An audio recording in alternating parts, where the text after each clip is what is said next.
Hello and welcome to our final session of Vergence. You might be thinking, hey, if you watch these at the end of the last thing, you said next time was the penultimate session. And then I had a screw up last week, so I had to bump a session. So that is entirely on me. So we'll try to get us to some kind of high point tonight with our session. And I apologize for the one or two people that have been listening to us. I know that Jesse Abelman has listened to a couple of these because he's a big Amber fan. So that's always nice to hear. We are taking up in the aftermath of our break-in Sinisher, in which it was discovered that, in fact, the person holding the prisoners was not who you thought it was. And we'll come back to exactly what that means in just a bit, because we're going to have some chance for some NPC interaction and some RP after we get things set. My name is Lowell, pronouns he, him, and this session is part of the Gauntlet Gaming Calendar, which is an online gaming club / community that we play games. That's what we do. We've been thinking about renaming ourselves like Play on Gauntlet or Gauntlet Play or something like that, just so we can focus on the fact that that's what we do as we play. That's what we're about. In any case, we are going to take up Vergence is a Forge in the Dark game. It operates a little bit differently from other Forge in the Dark systems. And one of the ways it does that is by having a set of milestones. And so kind of reading out from what occurred last time, I kind of rounded up, and we have four, he said, putting up four fingers, 4 upgrades to spend. Each of these upgrades has different costs. If they don't have a thing on it that says cost X upgrades, that means that they cost 1. Otherwise, they cost whatever they say on them. So I will allow you all to take a look at those and see what you think might be interesting here.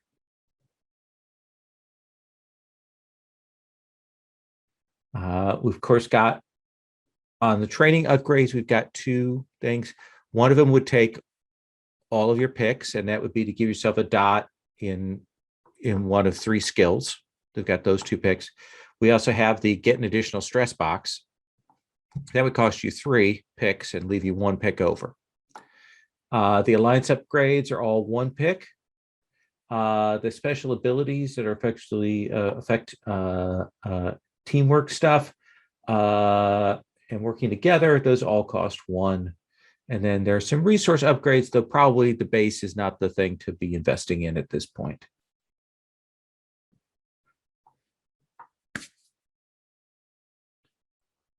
Well, what y'all think? Do we want the dotted something? I'd say either a dot and something or the +1 stress box. Either of those two, very mechanically fun. Sound. Between those, I'd rather a dot in something than a stress box. Then what of those things? We're hearing stress box. 1 gives you a dot to craft, connive, or study, and the other one to engage, overpower, or traverse. So what are people leaning towards? Where do they need to share? Engage. I think that's what we're hoping to do this turn. So the engage, maybe that's Prowess. prowess. Yeah. Would everybody be okay with taking that, the prowess advancement? Okay, Sure. Everyone can add a dot to engage, overpower, or traverse.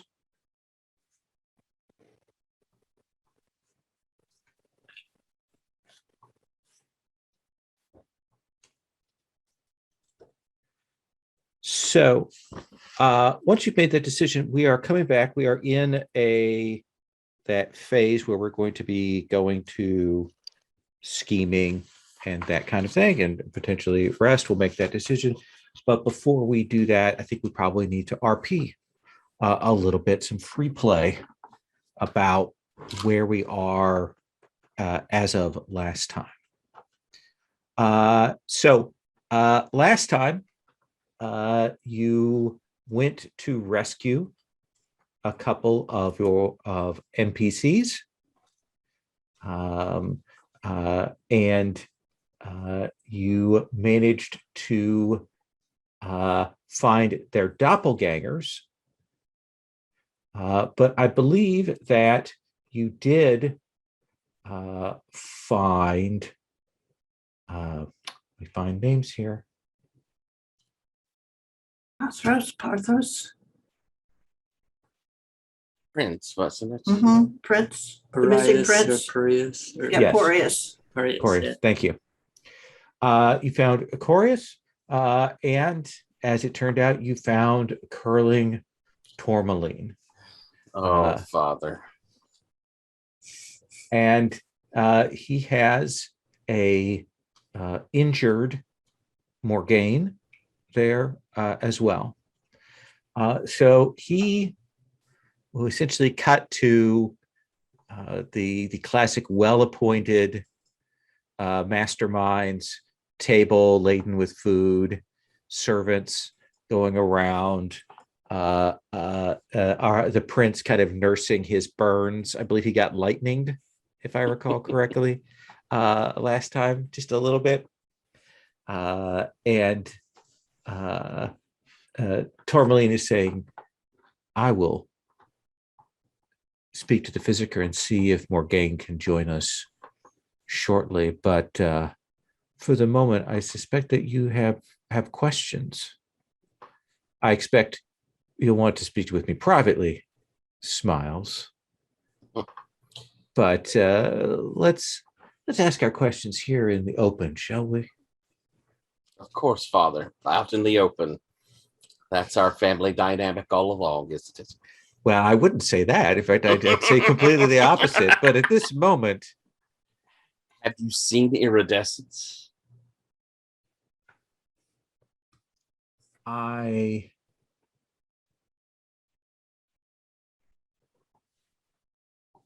suspect that he has been taken.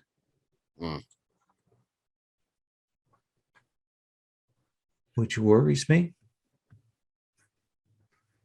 There is the move was made with the intent to sow disruption. And I am uncertain whether Iridescence was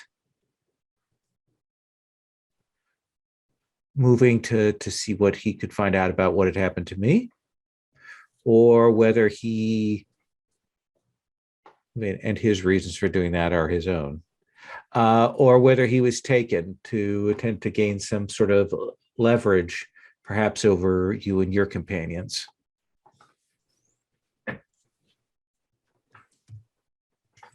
So, Yes? did you kill him or not? No, I did not. I did not kill the Lord of the Maelstrom. I did not strike him down.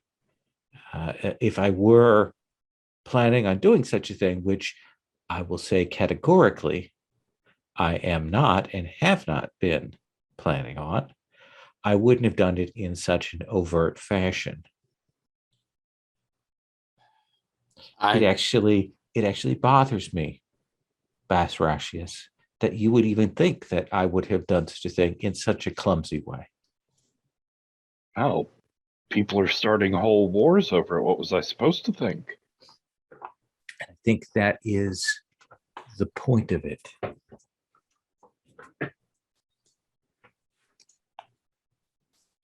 I think negative is going to be walking around the well-appointed table and sampling pretty much any food and any drink that he can get his hands on, as he's trying to get the horrible taste of the doppelganger blood out of his mouth. How Is your sire negative? Well, 12 is 12. I mean, what can you say? He plays the same tunes, he does the same things, but I guess he thinks that I might be doing him a favor. And I guess, finding my brother doing something that could get him in trouble was much more on my mind than anything else. I understand. I understand. And it's sans echo, isn't it? Absolutely. At least in this incarnation. Yes. Your little god friend is at the beck and call of the person behind this. They are a servant and not the one pushing and pulling.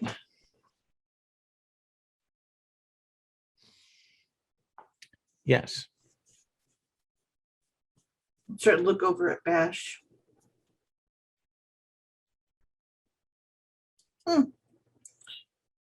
What precisely are they bringing to the affair?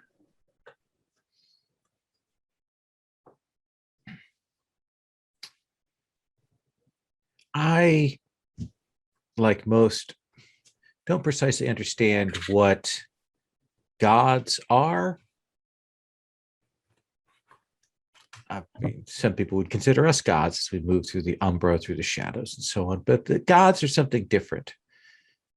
Are they a manifestation of the world? Are they just simply a very powerful personage from a particular world? It's unclear. There's something more than that. And clearly, your Noralam offered them something, offered them insight into this new approach. Have you ascertained, Father, who they are? Oh, absolutely. And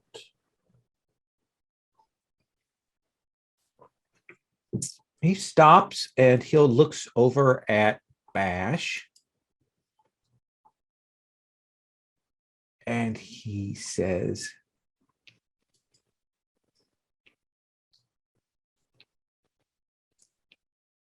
the person behind this is the sovereign of all skies. He was just real sad and wanted out of his job and life, no matter what the cost. Oh, no, he is alive.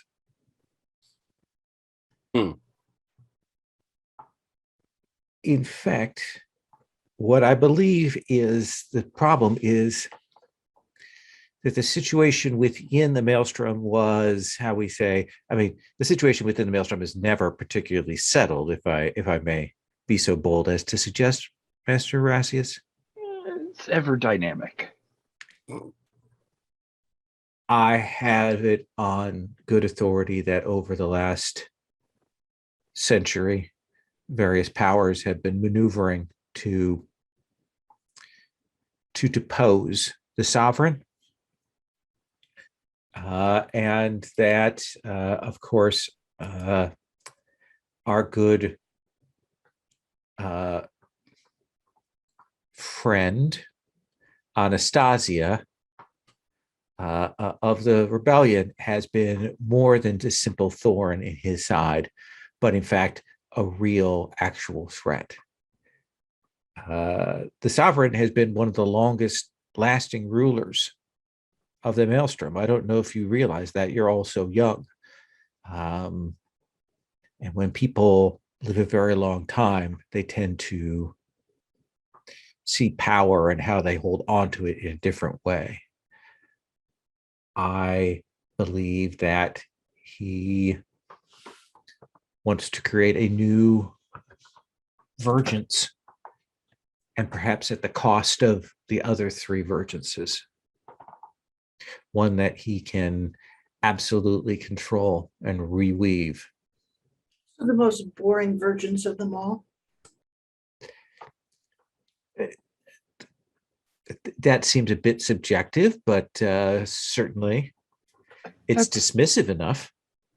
insane. The sovereign sits at the center of power of the most energetic force in all of the Umbra. The sovereign sits on a razor's edge where other factions and cities vie for control. He has to balance those forces out to keep the maelstrom from tearing itself apart. And he knows that eventually he will stumble if he stays in that position. But none of the Stormborn clans will bow down to universal order and smoothness. He's already demonstrated that he can destroy one of the cities. I don't think he means to have the maelstrom bow down. I think he means to eliminate the maelstrom. Maybe he's just bored of living in a storm all the time. Thatch looks very confused at that statement. It just doesn't even really make sense as words. That is insanity. Yes.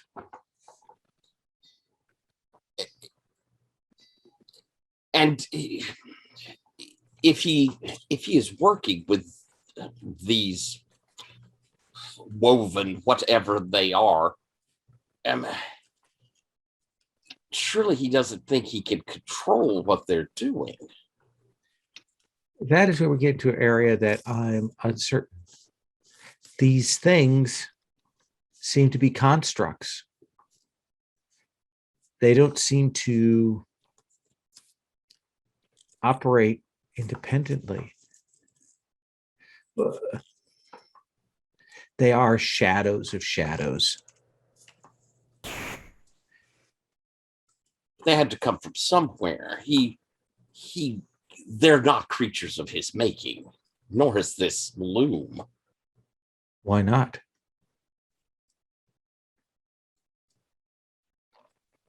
It just seems unlikely that he would have found that power, but perhaps I underestimated.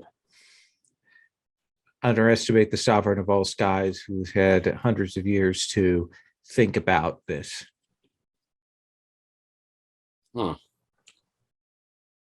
Well, if this were to get out, then all the other Vergences would combine against him.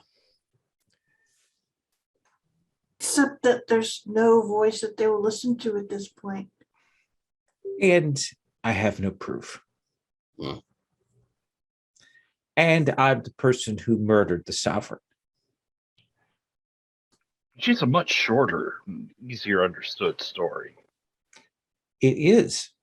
There are times I've been thinking about that over the last few weeks, wondering if maybe I should simply fall upon my sword to make it a cleaner tale for the bards to tell in the future. They wouldn't listen to Mother saying it either. Mm-hmm.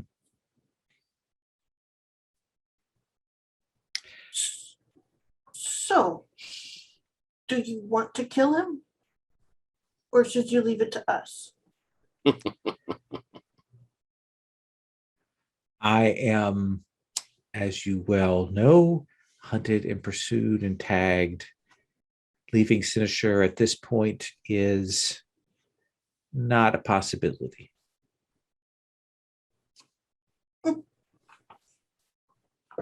We get around all right, and what are they going to do? Damn you for the same assassination twice? You are very young if you think that is the simple thing of what can be done to me or to anyone.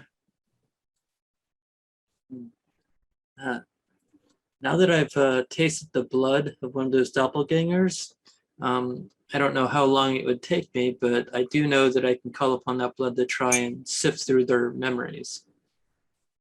But it might take too long. It depends on how exigent our circumstances are. I have no idea how exigent they are. All I know is that the person who has even though they have fallen, still has great command over the maelstrom and has command of whatever this woven Vergence is, that they are out there maneuvering. They are likely unaware of what has happened to their agent, so there may be a certain amount of advantage in that. But they know that you four are a threat. That is true. Are you sure that they know that we're a threat, or merely that that was a bargain he had to make with Neuralom?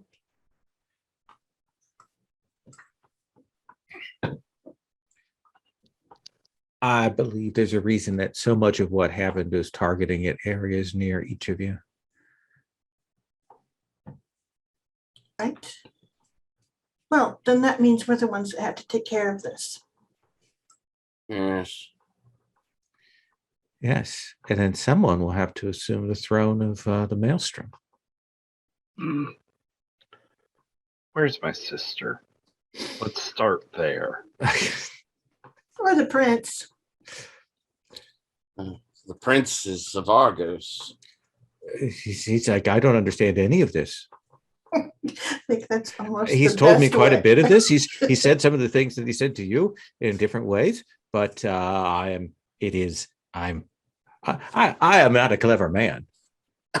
I get by mostly with this and some of this, but you know, I'm not arguing matters of succession, and I'm certainly not touching on any of that. mhm. Where is my sister? And he will say, let me have the physiker bring her down.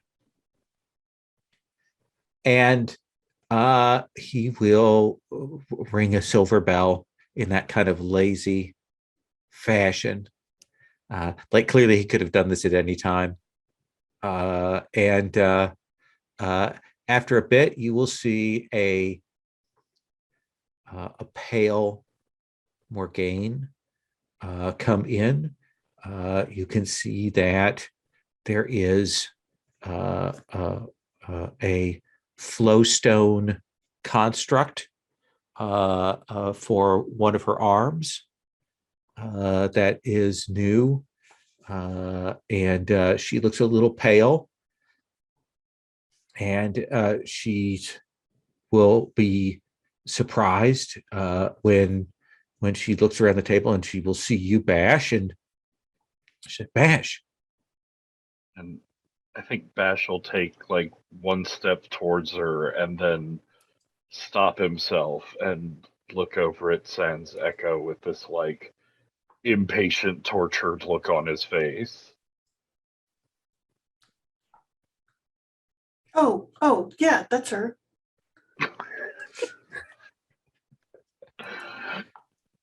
Rolls his eyes. And then he'll rush forwards and hug her, probably incautiously around her injuries.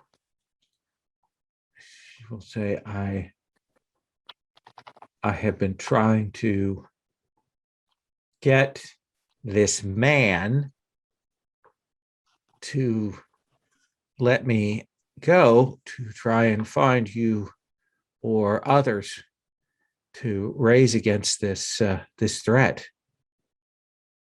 Well, we all know how serpent blood are. She makes this gesture that seems rude. Yes, we do. And she will sit herself down at the table next to all of you. She nods to Smiles, nods to Sans Echo, certainly narrows her eyes when she sees negative.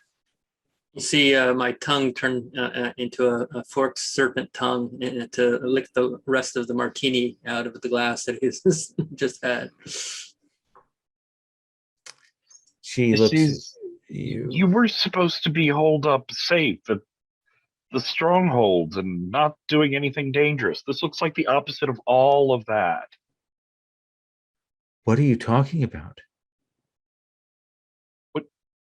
your battalion, your storm knights were stationed to hold things in the case of an insurrection at home. Why would there be an insurrection? Because of the look over at Sans Echo again. Are you sure? Curling goes, I should probably clarify that I found your sister before this all went down, injured, dying on a shadow world, and brought her here to tend to her wounds. No She need to is- worry her with anything that's been going on. I have not informed her about the dimensions of the situation. Whatever sister you have spoken with or interacted with, Master Rassius, that is not your sister.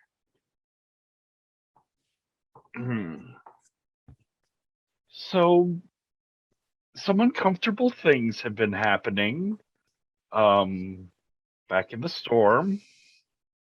And I mean really everywhere. But mostly it was the assassination of the sovereign that really kicked things off. And well, The sovereign is dead?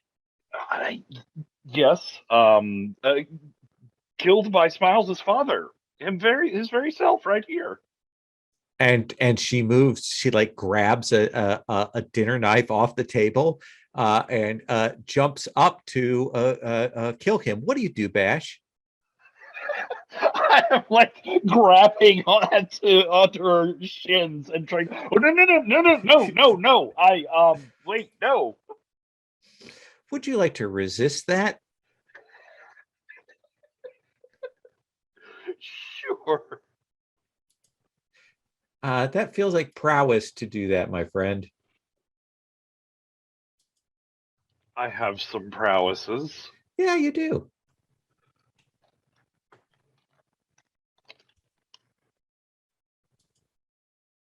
All right. Those. Nope. Choose the dice. Choose those. Okay. Top 2 reds. 5. So I believe that's 2 stress. I think so. Yes.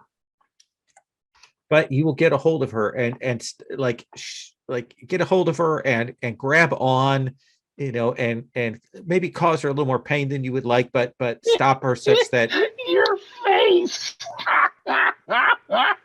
what You're gonna just murder him. He's the head of a major house. What is wrong with you? you said he killed the sovereign. What is wrong with you? Oh, God, brother. And I think we can spend a few minutes catching her up and explaining the weirdnesses that have happened. She will say, I was given information that there was a turncoat, someone willing to provide information on Anastasia's network.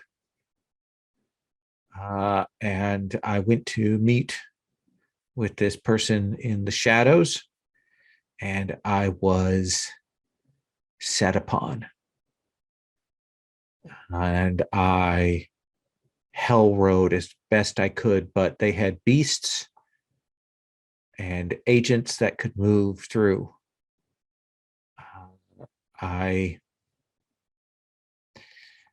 eventually had to become one with the storm for a time. And eventually I condensed. And she gestures. My arm did not return with me, but I lay dying on a shadow world that I don't even know the name of. Do we know that Smiles' mother is Anastasia? Is that common knowledge? I think at the very least, Sans knows, but Sans knows everything. Yeah. Uh, I suspect that she does not know, that Anastasia does not know. Or Anastasia, but Morgaine. Morgaine. Too many names. So many NPCs. Too many notes. Because all of this trouble is quite convenient for both your father and your mother. Did you say that looking at me? Yeah. Yes, we're all planning to put me on the throne. Well, maybe not you, but maybe somebody that you don't know is kin. You know, that would at least make a lot more of this make sense. If I may, neither I nor my lovely son here wishes to be on the throne of the serpent. That is not a place anyone wishes to be who has a lick of sense. Oh, so I'm perfect then. If that's the criteria. Yeah, except that the Lord of the Serpent still lives. What we were speaking of is the Lord of the Maelstrom. It seems certain that we are going to have to go in search of the not very late Lord of the Maelstrom. But I do think it is important that we rally the other Vergences, at least those of power, and we have the means to at least inform them. I think Anastasia and Father, you have great pull in the crown. His Highness here, and I know a few people well placed in Argus. We could get the word out. I could spread what news I can amongst my allies. How much pull I have at this moment, given my status, is unclear. But I could certainly do that. I had held off because doing so will tip my hand, as it were. But if it aids you in whatever mission that you wish to undertake, I will certainly do that. I feel like that if we at least have them informed that once we make our move and hopefully are successful, it might lead to us having a longer life afterwards if we're not found to have murdered the head of Maelstrom. That's the thing. It is a little bit of a double jeopardy or double indemnity. I'm not sure. It's one of those things where you can't kill a man twice and be. Yes, and be guilty both times. Wait, no, yes, you can, of course. And she sort of stops and says, perhaps you are correct that it would expose you. If you wish, you may tell me who it is that is most key for me to go speak to, and I will go and persuade them. No. You look to your own allies. He says, I have my own network to maintain. But let me say this. It is not entirely necessary that should this be done, should you be able to triumph. I am hopeful, but I'm also a realist about your chances. It is not entirely necessary that you take any blame for whatever happens to the sovereign.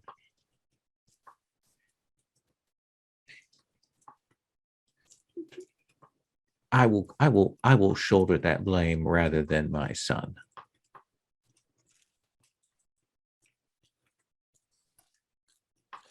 I'll give him a look. I have long since given up being able to read if he's telling the truth or not, but he looks at you and then he looks over at Sans Echo. And I say, he's just saying that so that we'll think positively of him. That's all. But I am speaking the truth, am I not, Oracle? There are many levers in the world that have yet to be pushed. Thank you, Father.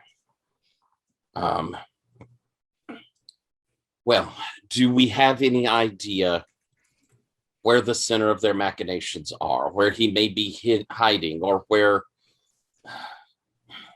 what, and I'll look over to Bash and Sons, or where this demonic force that has such dislike for the two of you is. Divine. Well, yeah, well. We just gotta. That's gonna cause a real situation if you do something like that when we're around him.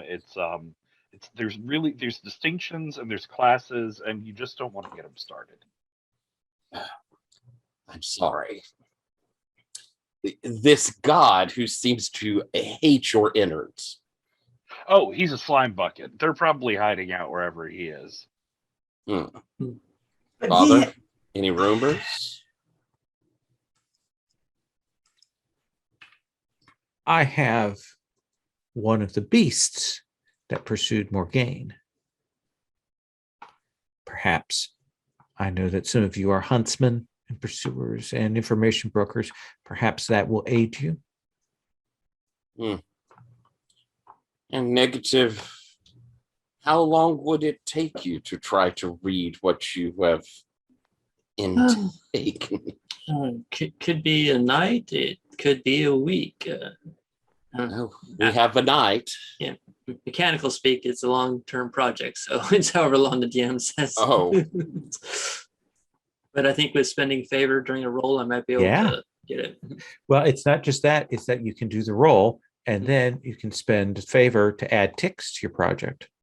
Okay.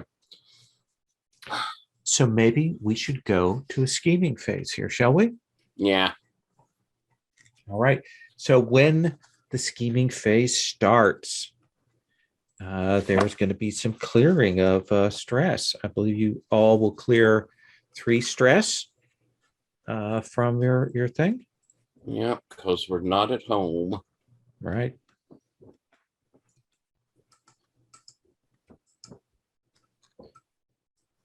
Find that page. 4 stress, normally. Oh, that's right, because you get extras. No, that's just what it is. Is it 4 stress? Yeah. Recover 4 stress if you take any other scheming action under heal. Okay. Does that mean that we get 5 because of our upgrade? But we don't have the upgrade because we're not there. Okay, all right.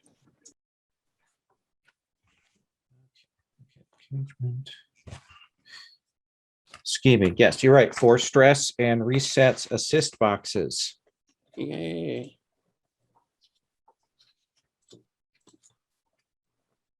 And you can decide how many scheming phases in a row you wish to do. So the scheming activities are earning favor,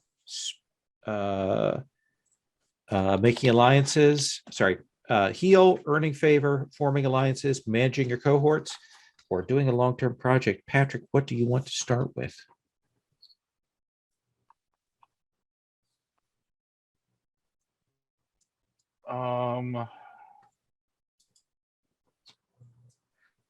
Oh, you have no harm marked. It's true. I think I did a full heal last time. How are we on favor? Let's see. Let's, in fact, actually, because it's a new session, we can go to your factions. You have alliances with 2 people. And normally you would get from your allies 2 favor, but you get an extra 1. So you're going to get 3 more favors with the Wave Riders and 3 favors with Anastasia. So you're in really good shape. Mhm. Okay, so negative has some to play around with. Yes, quite a lot. I want to manage our cohorts. We have them around. We should use them. Yes, and your agent is here. So your cohorts are restored. What is it you want them to do? So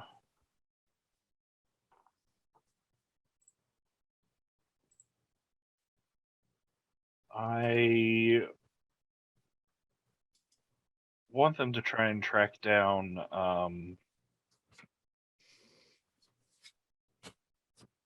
signs of where Noralam may have been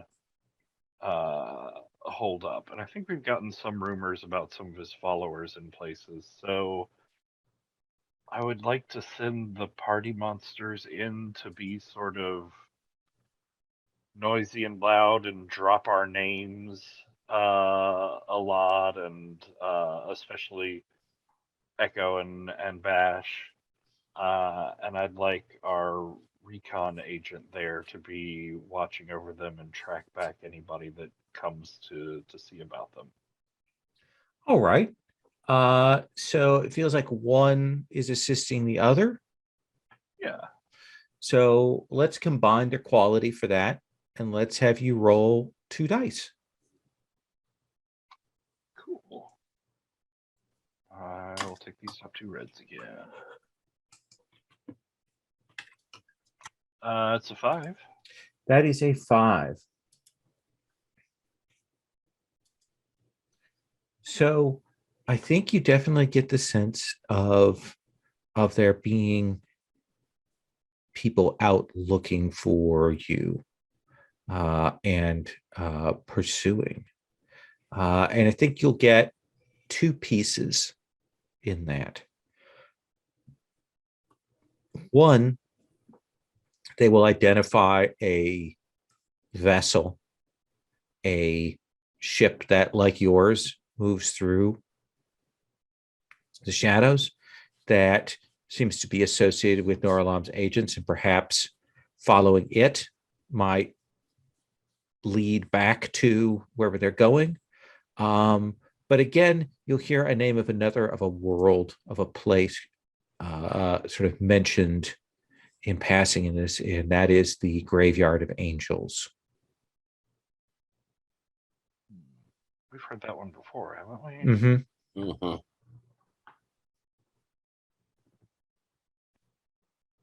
Does that seem like fair info? Yes. Anything? What are the complications on that from the 5? I think that the complication is simply going to be that you are raising an alert, which is in fact what they are trying to do. So I think that is ticking the clock for their awareness of things. So we're at 3 segments on that alert clock right now. Fair. All right. Let's come to you, Sans Echo.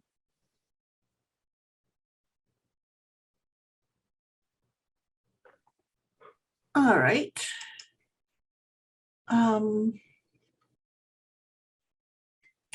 So I put a picture in of Neuralom, or at least of when we had seen him, Mhm. what guys we saw. So there you go. Okay.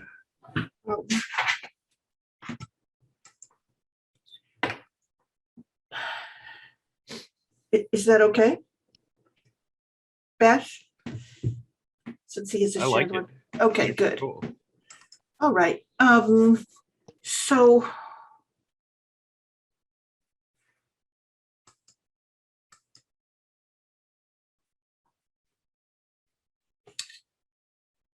oof. What are my 3 actions? I just want to make sure I'm not overlooking them. So you can heal, you can earn favor, you can form an alliance, you can manage cohorts, or you can do a long-term project. How are you doing? You have an injury, don't you? Terrifically minimal. I do have one. I have the hole in my hand still. That's right.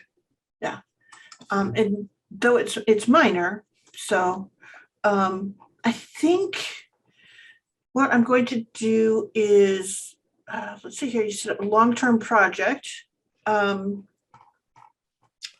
Which you can spend favor to push forward. Yeah, I think I want to read the signs, do the calculations, figure out what the aspects of I can't even say it. I'm so sorry. Neuralom are being deployed in this endeavor. Just if that makes sense, like, so that we know what we need to attack or to cut off to make him less of an issue. Sure. What does that feel like Ally. in terms of a skill for doing that? Is that study? Is that warp? Yeah, I wonder if it's like, it might be warp. Doesn't it seem like that maybe? It could be, certainly. Yeah, that kind of read of how the universe is moving around. Mm-hmm. So I wonder if that makes more sense. No. I'm going to do it separate and then I'll bring my results, or I will work with negative once we get results from our two things to see how they work together, if that makes sense. Okay, so yeah, let me look at what I said warp, sure, but I have no idea what I have in warp. So here we go. You have 1 die in warp. Okay, yeah, that's about right. Okay, let's do that then. Okay. You can't spend stress on scheming's actions, but you can take a devil's bargain. What devil's bargain would you offer me? I think you are pushing the limits of your power. So I think you can do this, give yourself an extra die, but I do think you will suffer another level 1 harm in this, given that your body is starting to unweave. All right, then that makes it all the more important that I do this now. So yes, that seems perfect. Then you have 2 dice. Okay, I will say frame. And then I will take 2 dice. Okay. So I will roll the 2 bottom ones that had 1s on them, because hopefully it can only go up, hopefully way up. Here we go. Oh, 2 3s, really good. So 2 3s on a long-term project is going to get you 1 tick. And yeah. Okay. Now, if you want, you can spend favor to push that forward. I could. It's more helpful if I have a sense of how long that 1 turn for. Ooh, 3 is a lot of favor. It is. How much do we have out there? You have, I believe, 6, 12, 14, 16 favor. Oh, that's lovely. Well, that's less than my quarter of the point, so I'll take it. Where do you want to spend that from? Let's see here. Who is it that would be most helpful to me? How about, we haven't allied with the construct yet, have we? No, you have not. Oh, too bad. Maybe I should have done that, but that's okay. I'll take, I think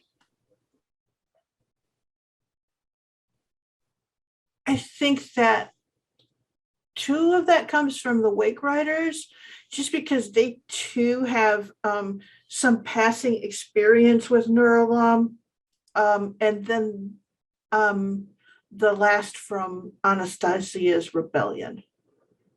Okay. So what you will realize is that a little bit like there's the trinity right now of the Vergences, the 3 Vergences that exist. And historically, there have been more Vergences, but the most there's ever been is 4, because inevitably the 4th one of the 4 gets snuffed out. That is the cycle of things, is that sort of three corners of the triangle. What you will realize is that those threads that you're seeing that Bash has worked with, that it has played out, is three kinds of forces woven together. One seems to be the material. And certainly you saw signs and signals of that at that monastery. And you suspect that monk, that's what he's bringing to the table, is some gift for weaving the material. Then there's what the maelstrom is. The maelstrom is energy. The maelstrom is action and movement and energy. And that is what the sovereign is bringing to the table. But what Huralam is bringing to the table is soul stuff, the threads of the souls and the spirit that connect. And that's what he is bringing as his ability to manipulate and change and interact with.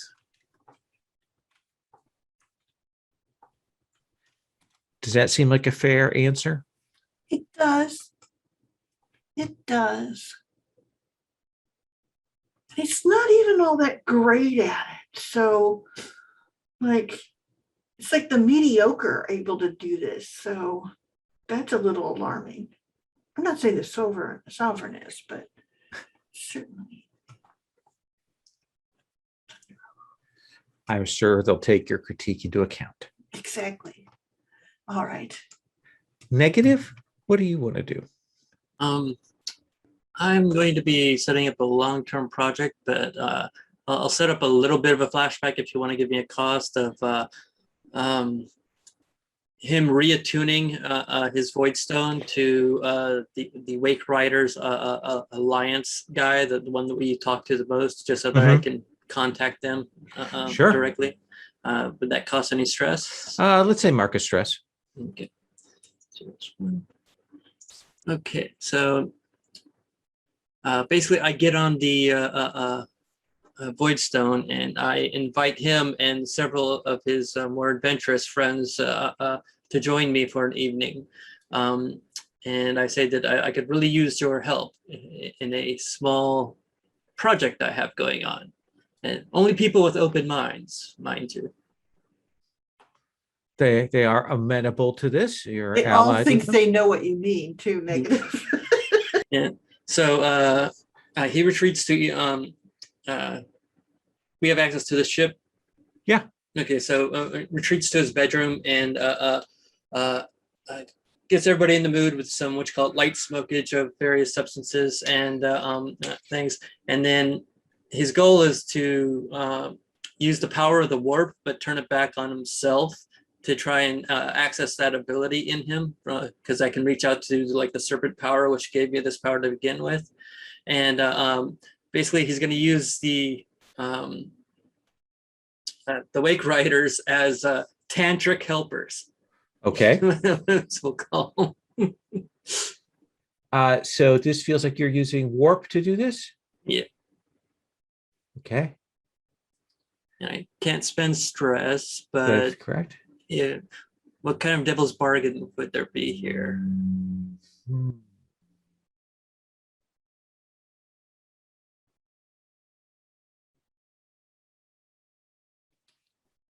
I think the devil's bargain is that if you're going to be reaching back to this faith and connecting up with the nature of the blood of that doppelganger, then that puts a string on you.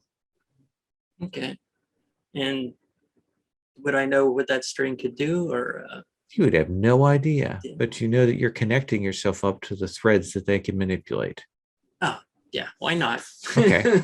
Absolutely. That sounds perfect. Yeah. Let's see here. Do we get the die roller?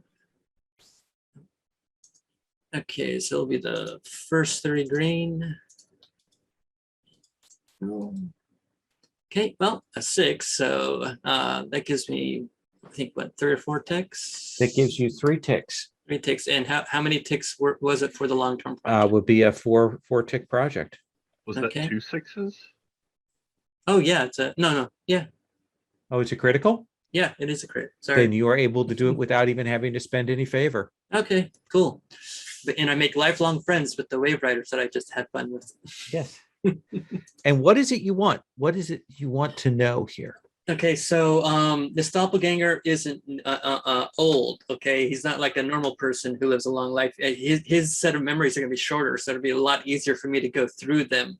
And I'm looking for any memories he has of what it felt like to be created, what he saw when he was created, who was there, and then any orders or any plans that he was, talking to and involved with that I can get through the power. I think you'll see these three figures. You'll recognize one as Nuralam. You recognize one perhaps as someone of the Maelstrom. Perhaps it's the Sovereign. And then there is another figure there, perhaps this monk that's been spoken of. And they weave this figure to life. And they have him connected to the body of the original. And who is this? No, well, it's the person he is copying. Who did you bite again? Which of the doppelgangers? I bought my brother, Dread Red Guile. Yeah, then I think you see Dread Red Guile's body there, and the connection that they make as they move his memories over. And they say, return back to your place. Be as you were. We will contact you with what you need to know. Watch for the oracle. If you find the oracle, slay her. Okay. Well, that's so. Let me just see if I got this right. Sure. They connected my brother to his doppelganger so that he's writing the doppelganger, basically. No, so that the doppelganger has his memories. Okay, so doppelganger is a better copy than any of the others. Oh, yeah, no, apparently this is what they do with the more sophisticated ones, is they keep the original alive. Okay. Now, you do have the sense that over time, the doppelganger will settle into his memories, and eventually there'll be no need to keep the original alive. Okay, well, my brother's in trouble, but it does show that they want to strike at the Oracle very badly. Okay, that's good. Does that seem fair? Yep. Smiles. I think it was mentioned that there was a hunting beast that had been captured. Absolutely, yeah. I think I want to go and observe, figure out what's up with it, and I'm looking for a way that if it was released and returned home, I can follow it. Think that it will take you down. They've got it preserved. It is a big, like, lizard tiger, if you can imagine that kind of sort of dinosaur furred hybrid with great black claws. And it is. Is it dead? It's dead. Oh, yeah, it's dead. That's how he was able to bring Gotcha. it is. But it has been gifted with a certain amount of power of the maelstrom to move between, like a stormcaller shaman or something has invested it with power so it could follow things through the shadows. It is not a woven beast, though,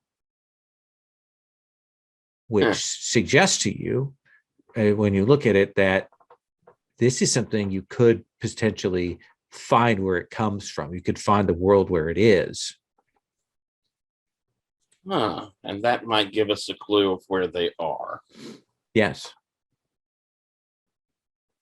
All right, I suppose that I need to try and investigate to see if I can figure out where it comes from. All right. And I believe you have this feels like warp, right? I think so. To move through the shadow to do this. And you also get a +1 die for your hunter. Oh, okay, cool. And is this a project or is this just me doing? This is a project. Okay. You'll have All right. 4d6. 4d6. All right.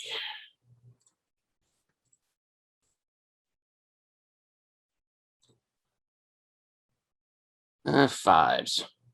Fives.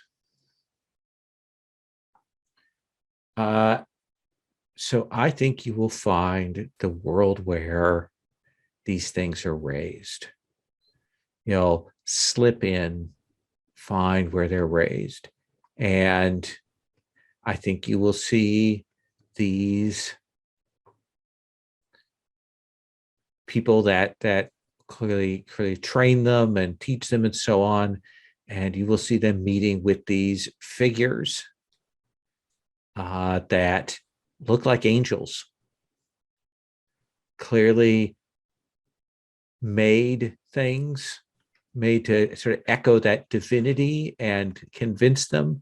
And these angels will trade with them to get more of these beasts. So what happens that maybe gives you away such that you're going to suffer an injury in this? Mm. Do you get too close, or do you indelicate, or? I think that I get recognized as Ford. I think that I've tried to, move up in there, cloak down, that's trying to not attract attention. And I think that is the thing, is there you see one of these angels hold out something and hold it out to this tracking beast and say, this is one of the ones we want you to hunt.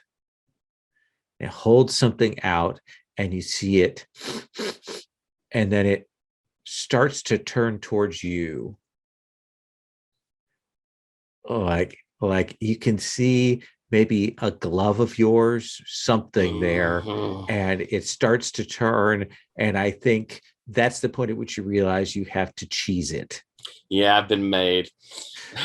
And what this is a level 1 harm, and you feel free to resist this essentially, as you will hop on Timber and try to outpace these things, because they just run, your things fly. Yeah,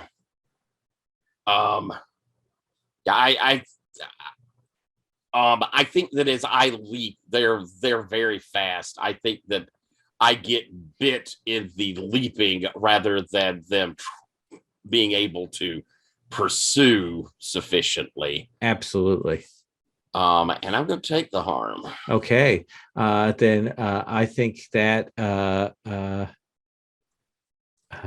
essentially that's venomous bite. Oof. It hurts, but you're okay. You get the wound cleaned, and you're also of the serpent, so most venoms don't particularly cause you pain. But we'll see you take off into the umbra to flee away from these things.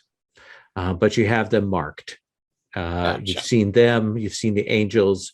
You know how to pursue them, how to drive them to ground. Excellent. Sound good? Mm-hmm. Let's take our first break here. Let's take 10, and then we'll come back, okay?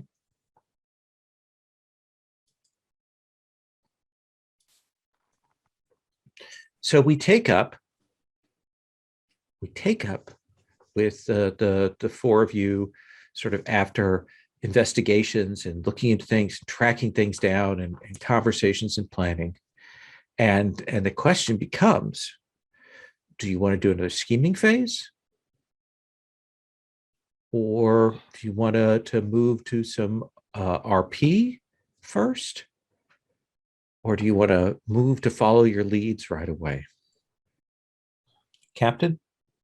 Smiles? Oh, wait, you're Oh, not the captain in this one. I'm not the captain. That's I'm sorry, I'm Bash. so used to that in the other game. Captain Bash?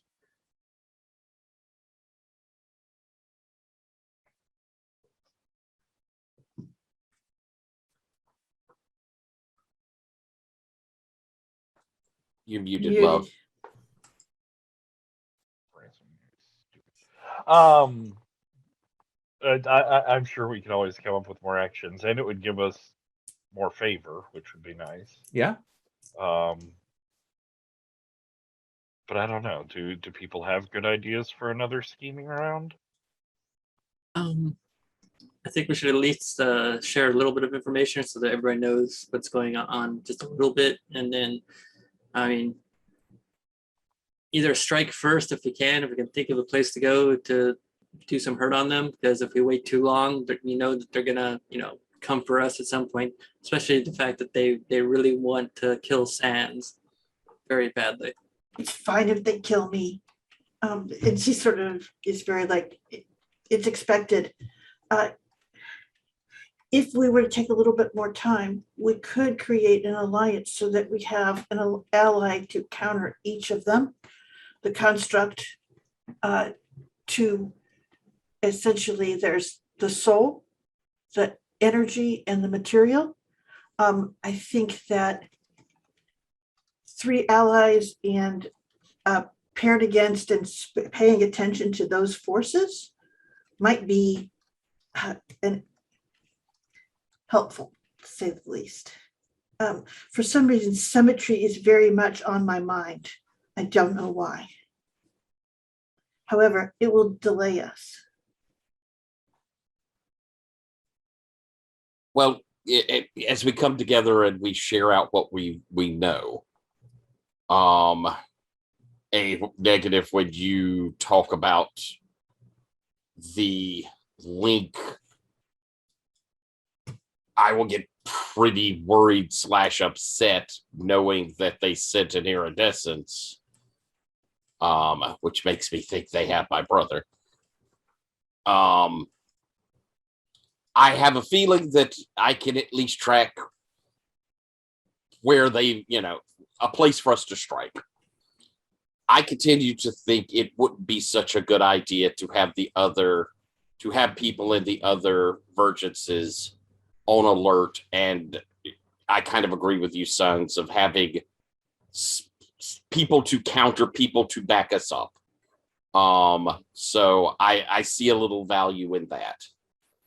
There's my 2 cents on the subjects. Cool. That was all supremely unhelpful. We're going to do another round of scheming. Okay. Then let's start with mix this up. Let's start with you, negative. Let me see here. Scheming actions. Favor for doing another scheming round and heal more stress. Oh yeah. So I guess since we're going for the alliance, I guess earn favor to try and get the construct into alliance range. Absolutely. How do you want to do that? The construct is a great interdimensional computer, not as much for sexing up. But I can sex up anything. And this is how I do it. I get my friends who were just joining me for the tantric fun. I say, stick around. My parties can go a couple of weeks long, and I think it's going to be represented as us visiting the construct, but as AI constructs. Like a virtual reality visit. And I just basically start spreading, I guess, the adult chat room, adult party salon that just won't stop in the bowels of the construct, and see if I can get it to spread and see if that won't bring them over to us. Interesting. So what do you want to call? Does that feel like persuade? Yeah, I think that's probably persuade. And that's one. So does Smiles or Bash want to throw an assist over to me to help out with the AI wanna- sex party? I don't think you could assist in a Oh, scheming action. oh, that's right. That's okay. correct. Okay, so then a devil's bargain. A devil's bargain. You can assist, but it takes giving up your whole scheming action to help someone. Ugh, that's not a great choice. Yeah.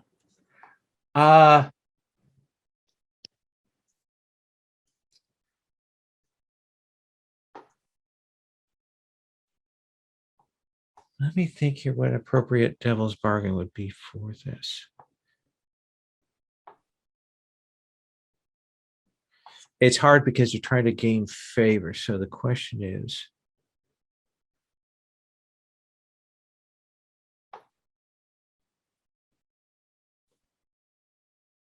What if he infected the construct with emotions? no, he wants that. That's not a devil's bargain. I mean, but what if it caught the feels for him? The ultimate How about stalker. this?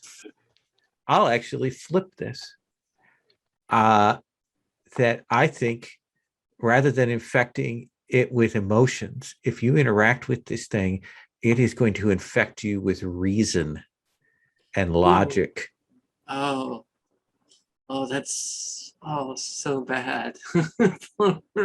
But anything to help the cause, I Okay. guess. Let's see what that'll look Yeah, like afterward. It'll calm you down, make you more reasonable, a little more thinking about things before you go into them.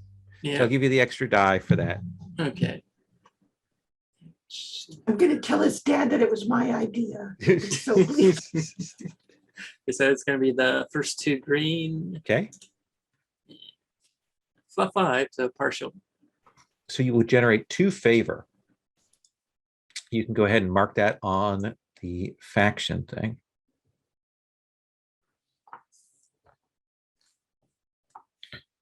Sans Echo.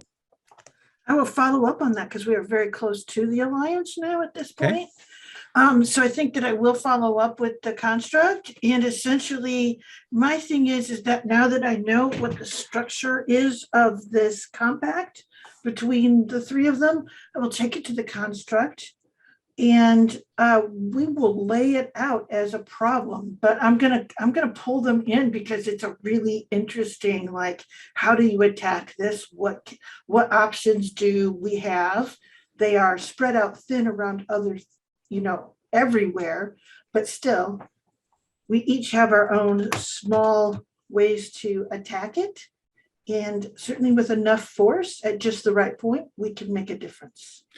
So what do you think that is? Is that engineer? Is that That is persuade, persuade? because I am trying to persuade a construct with the thing that it loves most to go, look, Then you may go ahead and roll your persuade dice. I will do that. Top 3. I could get mediocrity from any set of dice, so I'm looking forward to this. Oh, I got a 6. So that is 3 favor. All right. I think that moves us into alliance mode. Somebody can then move to form an alliance. It does cost a favor to do that, but then they will. We should still be ahead though, right? Or okay? It'll cost 5 favor for an alliance with construct. Will it? It's quality plus Scope, yeah, 5. So we'll have 2. And plus, it gives us a fictional positioning of a full alliance instead Right. of So who wants to do that? Is that Smiles or Bash that wants to close the deal with the construct? Do you have something else you would like to do, Patrick? What would you like to do? My other thing was going to be to look in on warning the Maelstrom, but you could just as easily warn the Serpent.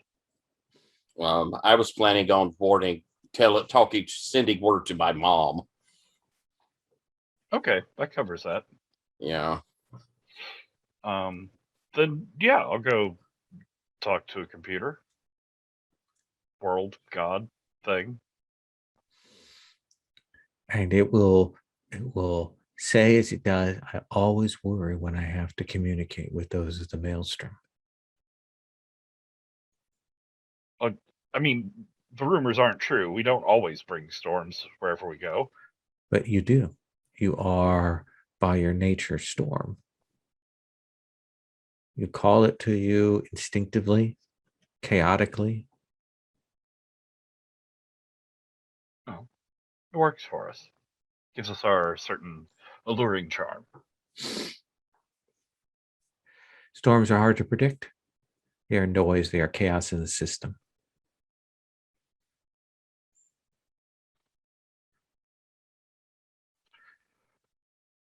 We have been studying some ways that people have been organizing and adding structure to the underpinnings of the Umbra in some areas.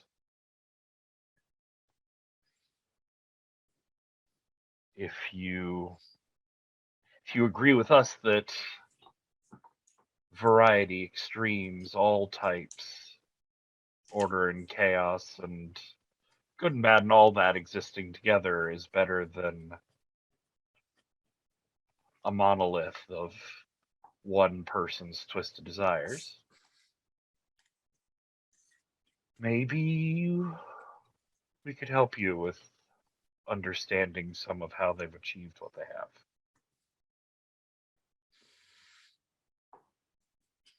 I agree in the sense that what they have done is cut off portions of the Umbra from me.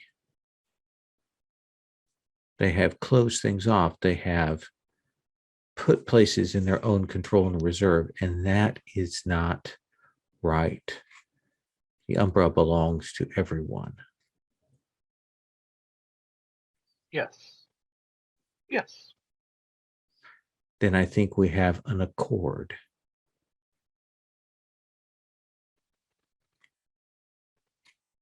Very well. Now, do you have some paper or chalkboard somewhere? I need to draw a lot of diagrams. And it will bring things through the Umbra. It rather than traveling brings things to it. And Bash will start explaining some of the underpinnings and programming that he's uncovered in the loom that he's been studying. Excellent. Go ahead and spend 5 favor, and you have an alliance with the construct. Nice. Smiles. All right. I am going to.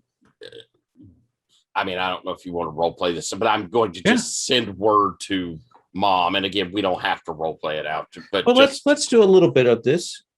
Okay. You're reaching out to her. Mother, I would speak with you. She will answer on the stone. I have found my father. And how is your father? Much the same as usual.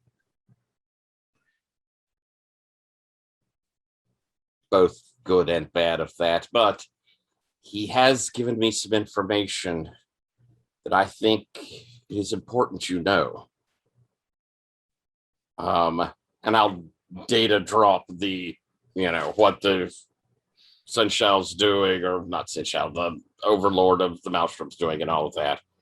So the Morgaine who is currently head of the Storm Knights is not the real Morgaine? No. Do you know of any others that you think are replaced? I fear my brother is. Well, no, I've dispatched his doppelganger.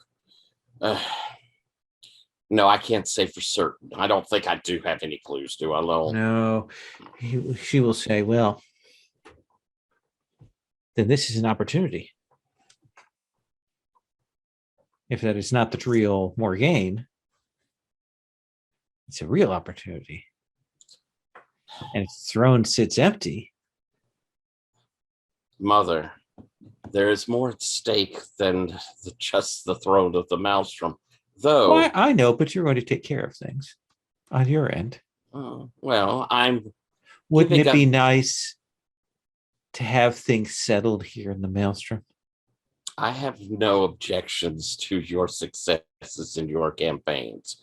Absolutely. And then when the real Morgaine returns, it'll be a fait accompli. She can join me at my side. Your friend Bash, great position of power and authority. I see no problems with that, and I'm sure None they would love whatsoever. it. Yeah. However, it is important now that the Mhm. Maelstrom be aware of what is going on. All of the Vergences need to be prepared to fight against what is happening. We will go to the heart of the matter, but that does not mean the threat will be eliminated. It does not even mean that we will be successful, that we go. I may very well die in failure. Oh, you won't. I know that. Do you know why? Why is that, Mother? Because you are my son. And you can do anything that you set your mind to. Just like me. I will warn the people of Akorgos. I will warn the serpent. I will spread the word. Thank you, Mother. And I will see you to the reins of the Maelstrom.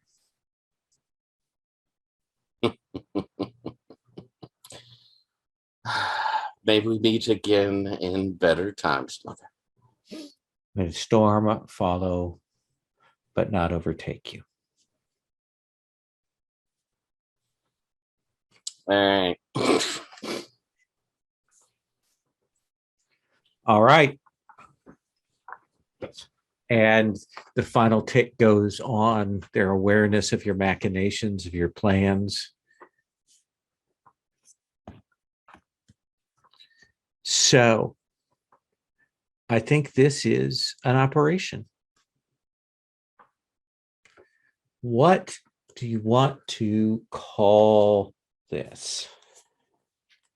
They describe this in a couple of different ways. Ambush, assault, chase, infiltrate, investigate, or socialize. Some of those are off the table, but We have that back trail that we've never really used. Smiles has some information about people that have been following us. We get a bonus to setting up an ambush on people that are following us through the Umbra. so you maybe want to draw out some of these forces Yeah. and use that as a means. It's interesting. Where would you draw them out to? Is it that you want to fight them on open ground, or is it that you want to use that as a distraction? I like that. Certainly, that could be your point of entry, that trailing and drawing them out in trap for you to infiltrate. Pull off as much of their strength into what they see as a sure attack on us somewhere else and sneak in while they're gone. And you've already laid the groundwork for that with your cohorts. Mm-hmm. Yeah, and you leak the location that Sands is going to be somewhere specific. We can just pick and choose where we want that to be. I mean, I would say Bella Vita, but I don't want to ruin that world. So Oh, yeah. No. Leave Well, those poor people alone. I think with the information that you've gotten, I think with the legwork that you've done, you're at a significant advantage for this. So I think this is going to be 3 dice for the engagement roll. Ooh.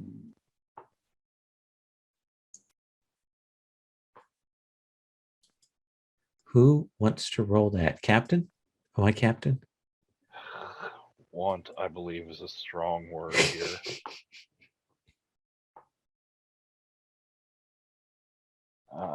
And that's with our bonus for the faction move or the conspiracy. The most you thing can we get have? is 3 on the engagement roll, so you've got all 3. Cool. Well, that's a couple of 6s. I mean, is that all right? Let's take 5 for our second break, our bio break, and then we will get rolling on the critical success for infiltrating the fortress of the enemy. Ooh.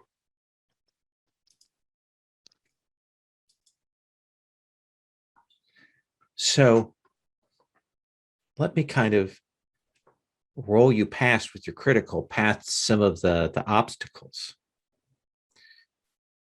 And there is the scene of you arriving at the graveyard of angels, at this place with these multifaceted, weird angular figures, statues, but maybe made of crystal in some parts and porcelain in others, some 15 feet tall, some 100, scattered across these plains. And it is you kind of looking through there, kind of watching, and then at some point realizing that it's very real here, but there's a falseness. And you digging and actually lifting up the ground like it's a quilt, like it's a rug, and kind of lifting that up and kind of realizing as you lift it up that there is an underneath to that when you move, like literally go under this blanket of this world, you kind of slip through to the other side. There's that bit of upside down, that bit of negative color and space. And when you come out, it is a sky of a kind of a magenta around you. And you will see there are something that takes you a bit to kind of put together what it is. It is a spire with a ring at the top. It is massive. And there are threads going in all directions out to other spires. And you realize that they're turning, and they're like maypoles. I don't know if you've seen the maypole dancers where the ribbons and the lines intertwine. It's that kind of go on to a certain kind of infinity and that cross out into looms, and they are weaving another world here. They are weaving another umbra itself here, and unstitching it. And at the center of this place is a fortress. And how is it, Bashrasius, that you as the captain are able to get in past whatever beacons or watchers or warnings or guards that they have in place? How are you able to do that with your ship?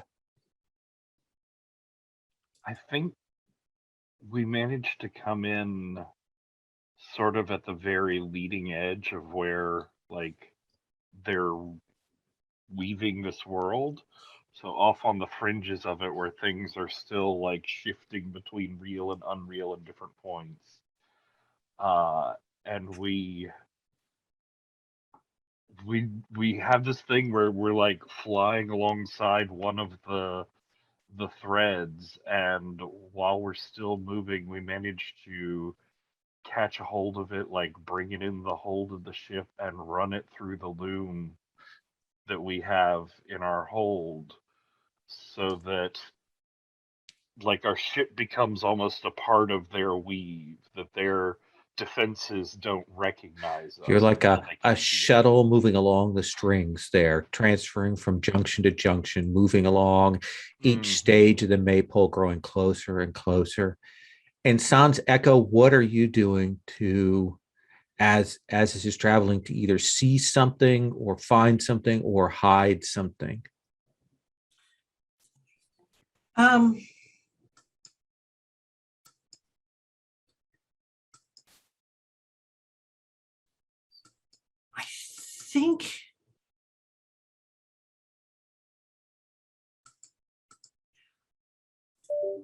think that she's fallen back into calculations.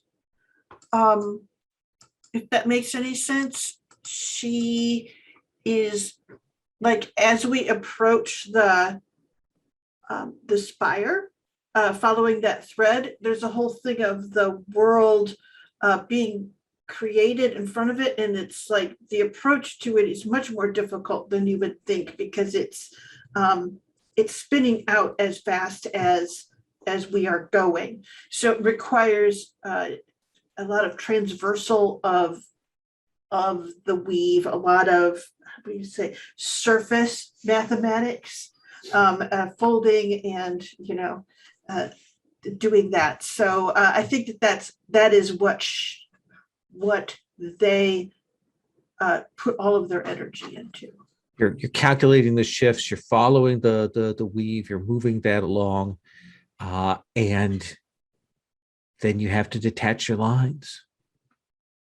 And you will find yourself at this citadel, at this tower. Negative, tell me something about this tower. It's huge. What is it here at the ground level when you have to kind of settle yourselves in? What is it that we see?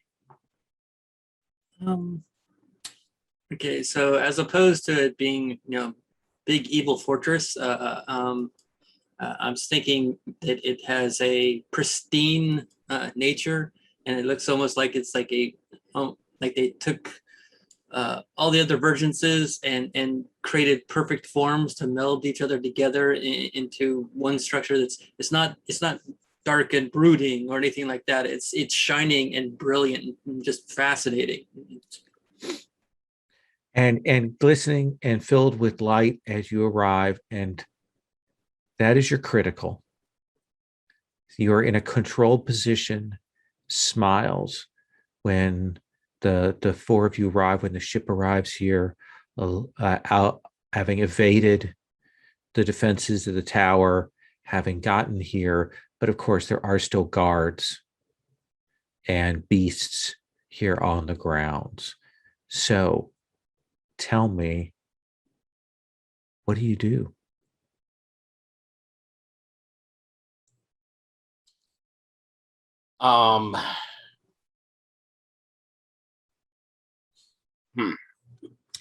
Do you want to find your way to your brother? Do you want to hunt for something else? Do you want to strike at the guards here? Do you want to create a distraction? I do want to find my brother, but I think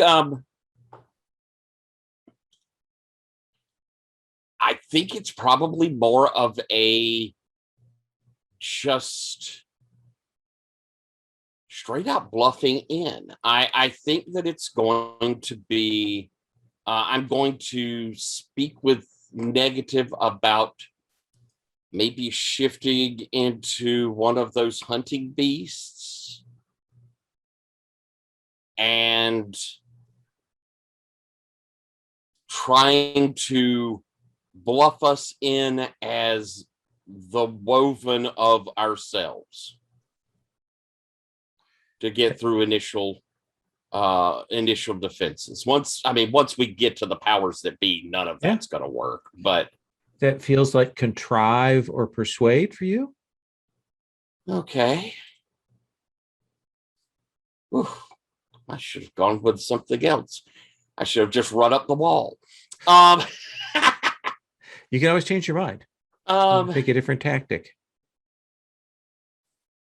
Then I think I will, because I ain't good at that, and that's what are you good at, and what do you want to do in the heat of this? We've had a critical success that has gotten you past all the outside barriers. Okay, I think as I've been following these threads, I've been trying, the coming into it, I've been trying to read through it, and I think as we get there, I'm going to concentrate and sort of shift us into the slightest derivation from the stability it is here to where we can just kind of walk through. Let's have you roll warp. Dangerous place to be messing with the threads of reality.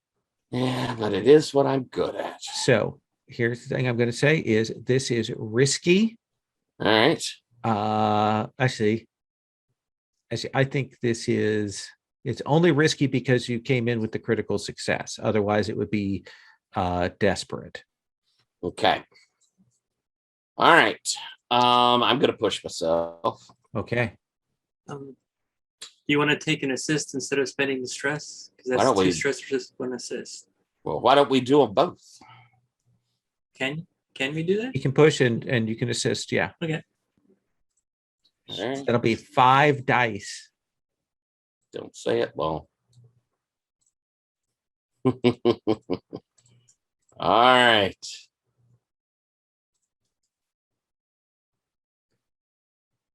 Swear I don't think any of them changed. They but- didn't change. Okay. Yeah. Re-roll those. I was watching him. I didn't see him. Yeah, change not at a all. one of them changed. Yeah. Okay, there we go. 5s. Got 5. So I think we will see you all sliding through and making your way up into the heart of this place. But I do think that there are beasts here that are going to be coming up because they do have your scent. Essentially, at some point you move in a particular wavelength of variance and they are hot on your heels. Do you want to resist that consequence? Yes, I think I do. Okay. Then that feels like will. All right, so I have 2 dice. Let's roll 2 dice. I'll move these back over here and do that. Oh, 2. So I believe that is 3 stress that you need to mark. So What is it that is so taxing about that? I think these beasts are able to see, the things that have been worked on them. They can see in a spectrum of variances. So it's like constantly having to, it's like shifting the ship's the shield frequency to keep the Borg from attacking. It's one of these things where I'm constantly sliding through tiny little variants. Nice.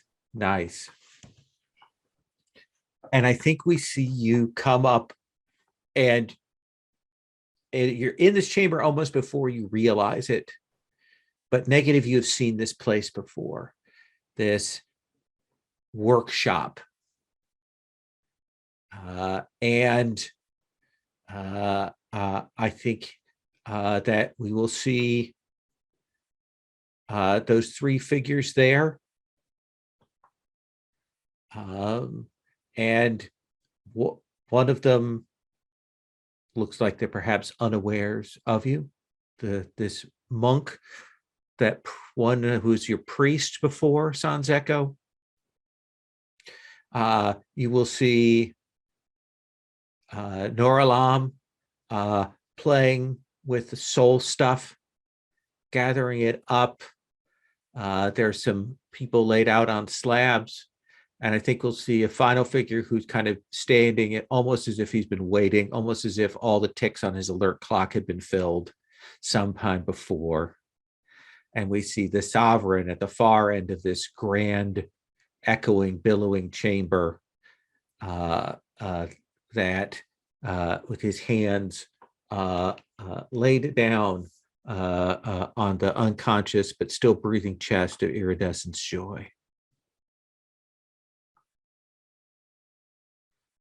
And he says, I told them that we should have killed all of you before we started any of this.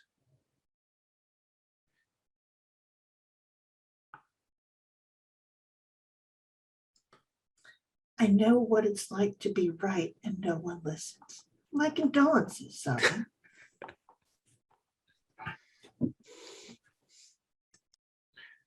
Bashrasius, I will give you one opportunity to come over to join me. Leave these others behind.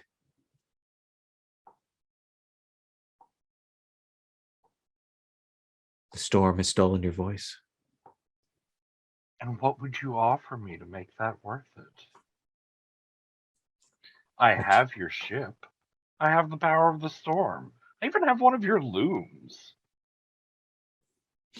What do I need of your boons? That's answer enough for me. And you will feel like you've fought with other storm folk before, Bash. But and you have a bit of the storm around you, and it probably takes your breath away a little bit when he raises out his hands, and you'll feel the crackle of it. He almost like takes the storm, whatever is hanging around you, and takes a hold of it, and the room darkens. What do you do, Bash? And then we're gonna move to other folk.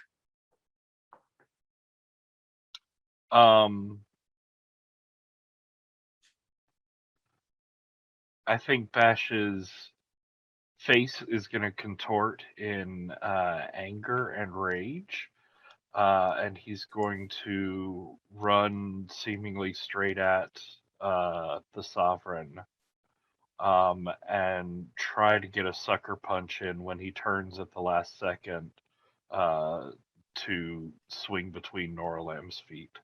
Okay. So that feels like traverse. Does that seem fair? Because this feels more like a stratagem than an actual sort of attack. Yeah.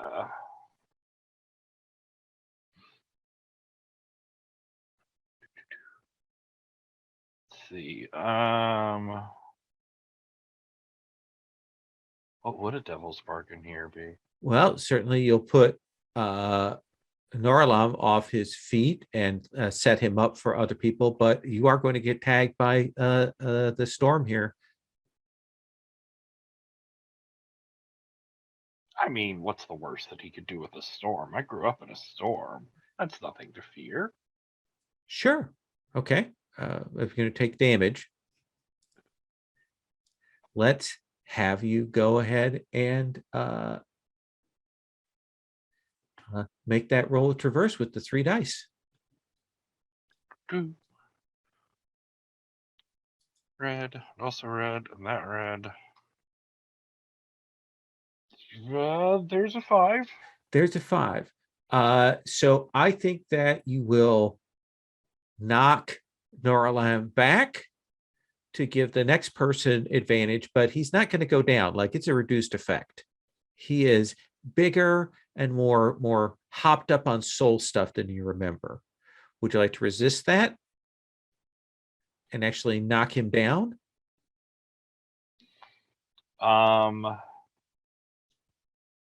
Yeah. Okay. Go ahead and mark a level 1 harm for the storm as the lightning singes you, and it hurts. You're used to the lightning, not like it washing over you, but this time it hurts. Insolent. And I guess I'll go with prowess for a 3. A 3, so that's 3 stress. So tasty, so early. But as he falls, Bash is going to bring up one arm and reveal that he's carrying a thread from the loom, and start advancing towards the fallen figure. Who goes after you of your group? Oh, I want to see what craziness negative can bring into things. Negative, what do? You hear the hounds coming up the stairwells behind you. You've got a god who's been knocked down. You've got a mad monk, and you've got the Lord of Storms. Okay, I'm gonna do a small flashback. Sure. We flashback to the ride through all the defenses as we were getting there, and everybody will remember that, Negative didn't do anything that he usually did. He just sat in the corner of a room reading a book. And every once in a while he would just mutter something like, now I know how the boring have lived. Does that cost me anything? That's just flavor. No, that's fine. That's fine. Right. Then I'm going to spend a stress to transform into my monstrous form, Okay. and I'm going to spend another stress to make that adapted. So it's going to be basically almost like a copy of the beast that Smiles rides, because Okay. it's winged, right? If I remember correctly. And claws come out and goes flying straight for the monk. Let's try and take the monk out. The monk was material, right? He is material. Yeah. So you have claws of making, will give you potency, so you will have low effect. Yeah. What I was going to try to do is I'm hoping that my strategy is going to be moving fast and just flying all around him. I'm trying to use traverse for my type of attack. Perfect. Okay. Let's go ahead and have you roll traverse. Okay, and so it's at little effect. So that means if I hit him, it won't do anything. It'll right? do a little bit of effect. It's not, there's no effect, little effect, standard effect, and Yeah. great effect. And I'm sitting at risky now. You're sitting at risky right now. If I take that up to desperate, can I get more effect? Yeah. But the Oh. consequences of failure are higher. And Yeah. can I assist to Yeah, you can- essentially, because I fought the priest, and I mean, the story is just that one of the or I talked to the priest, and one of the things is he showed me a pressure point that will help you fight him. So she is, essentially, I guess, is the assist. So she's told you that, that information. So 4 dice, desperate, standard effect. Okay. Sounds good. Let's see here. First, all 4. And... oh, crit. A crit. 6, 5, 3.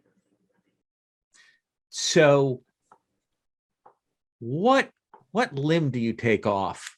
Arm, leg, ear, Leg. eye, leg goes down. He is shocked, and it goes flying off.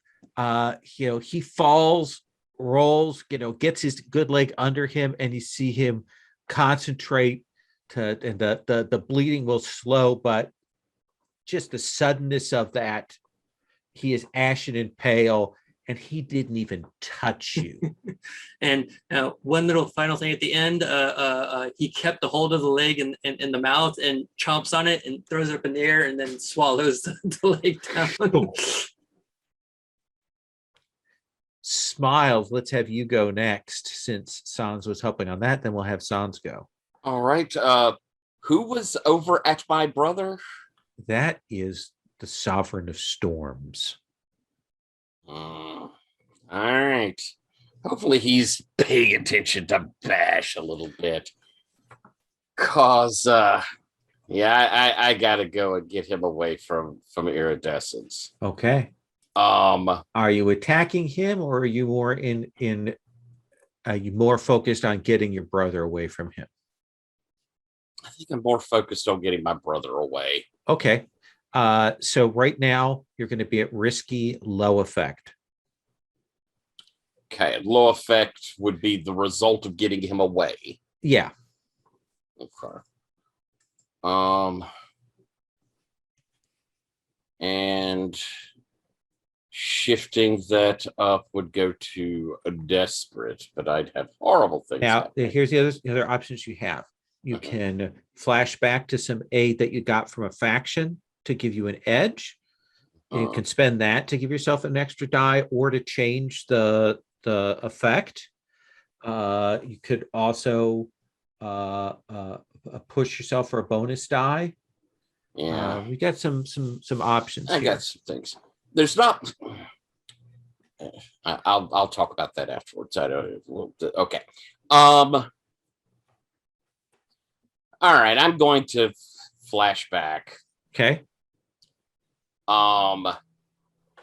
As I think I'm going to have hopped up on Timber. I think that I'm charging in, and as I'm coming in, my lance will extend. So I think he's going to probably notice me at that point. Mm-hmm. And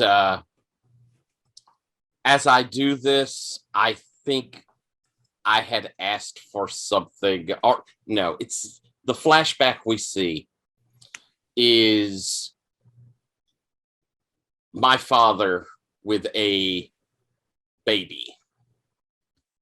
The baby being handed to him. As my father goes, it really is for the best. There is no way that she could be a mother. And as he takes the baby and unwraps from the clothing, we see that I was wrapped in this standard of Anastasia. And as I charge in, I think unfurling out from the lance, we see Anastasia's standard coming straight towards him. Perfect. So spend 2 off the maelstrom. Okay. The Anastasia, and it will have you have a risky but standard effect. Okay. And this seems like engage. Yep. So I'm looking at Or traverse, either one. 2 dice. I don't think there's much else more I can do. I can't push myself at this point. I am very low on stress. I can spend a stress to help and have that represent where when I took the guy's leg off, a gout of the blood that went out goes right across the Stormlord's face and into his eyes. Mark a stress. Give yourself another die there, Tyler. All right, then I will roll 3. Come on, roll well. You haven't been kind to me thus far. I got a 6. So there is that moment when the storm comes up and then this blood splashes and you're in. Timber comes through, grabs a hold with you, and you will, do that loop so that you can essentially put him up on a perch somewhere. So when the beasts come in, they can't get to him and he's out of danger. So he is off the table as a target or a consequence for this fight. Okay. Mm-hmm. Sans Echo. So,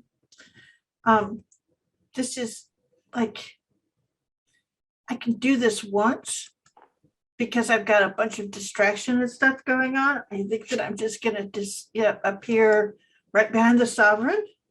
All right. And I'm going to stab him in the back. All right.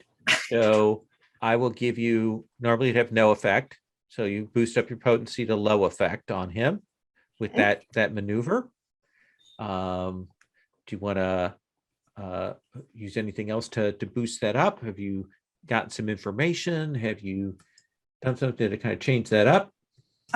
Yeah, I am guessing that, let's see here, because we know that he's the energy and stuff, that I actually worked with the construct, or have we used all that up? Nope, you can spend the 2 from that. I would use the construct to have created an inertial blade. Essentially, it does not respond to any of that energy and will just do what it has been set forward on. Do you want to make this a desperate attack? What does that mean? That'd To be make it even go even further? greater effect. But bigger consequences. Sure, I will do that. And I guess I also will push myself. Okay. Desperate. Great effect. How many dice are you rolling engage with? Let's see, I think that's 3, right? You're at 3. Yeah. I'll Is spend a stress to help you. I think I've kind of distracted him in all of my motion up there. Okay. 4 dice. 4 dice. I will take it. Okay. I will put 4 dice up top there. And we'll see what comes. Oh, 2s, 4s, 1. I got 4. 2, 4. I can deal with that. So you will slam that into him. But he is storm and power, and I think you are blasted backwards, and you are going to take a level 3 harm That's fine. as he sends it through your eyes, your face, your hands, everything cuts through all of that. Do you want to resist that? That will take it down to a level 2. Do I want to? Let's see. I think there's some ramifications to the level 3. I just have to look to see what those are. Sorry. It is more. Level 3 means I spend 2 stress or take -1 dice every time, right? Yeah, I'll just do that. I'm gonna say just desserts. Okay. Okay. So that'll affect you like a level 2 harm will. Yes. Okay. So you just take 1 of the dice penalty right now. But crashes into you. However, keep in mind, if you take another level 3 harm, you will die. Oh, that's why I should bring it down. Yes. Well, I could bring that level 3 down though. couldn't I? Hopefully. Yeah. Bash. You see your lord and sovereign sprout a sword, and then Sans Echo come flying across the room, smashes into the wall, and like a rag doll. Then she puts her thumb up like this. Unfortunately, no one followed up on your knocking down of Noralam, who is Well, he had Okay, the he's just a thread god. How hard could he be? Sorry. he is going to get up at the end of your action. But right now, I think essentially your potential effect is raised from none to low. I am going to take advantage of his moment of distraction to rush forward with that strand in my hand. Okay. And I think as I get close to him, I want to do a flashback. Sure. And what it is we get like a little like thread cam that zooms backwards along this like thread that he's holding into the ship and does like a complicated loop through parts of the loom, and then like out the ship again along through the space past the pylons that we went through and off to the edge of the Vergence, where it goes on its own like mini version of a hell ride through all these different flashing worlds until it comes out the other end to where we see it going through the rigging of Anastasia's lead ship and up into the heart of one of the substorms of the Maelstrom as this lightning comes rushing back down it and towards Bash. Do you want to use Anastasia's help to give you another die, or do you want to use it to raise the effect? I would like to raise the effect by pulling in some like direct Vergence power to fight this god. So right now you're at normal effect. Do you want to spend the stress for the flashback as well? And I'll give you great effect. Yeah. How much Okay, stress? I think that's too stressed to be able to do that complicated setup, but I think that's good. So right now, I would like to spend a stress and hold on. Let me finish assessing this, and then you can jump in, lady. Right now, Bash, you're at risky, Great effect. With 2 dice for warp. Sherry, you were going to add a die. Yes. Okay. You burning your assist, or you burning your? I'm burning my assist. Okay, so you're at 3 dice, Bash. Do you want to push yourself? I want to spend 2 favor off of Anastasia's Rebellion. Oh, another to pull 2. an extra die. Okay. So we've got 2 spent for effect and 2% for a die. Roll them dices. 4 of them. You. Also, you. No, still the first one. Okay. You can also push yourself for another die. Oh, it's too late. I already rolled it. With a 6. So what does that look like when you start tearing out the like essence of a god from them? So I think as the lightning shoots back down the thread, it reaches Bash's hand just as he's punching it like towards Noralam's ankle as he's standing up. There's like a squishing noise as he works that thread up into the bone and muscle. And there's like a passing of all that energy into Noralam before it cycles around him and rebounds back out.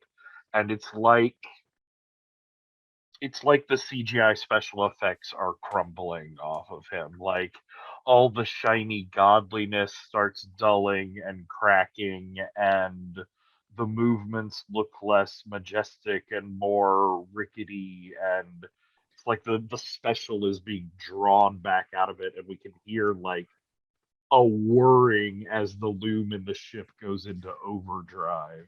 And he is screaming, and that echoing through here. We'll see those beasts hit the top of the stairs. They are a threat that needs to be dealt with as well, but Noralam is down negative.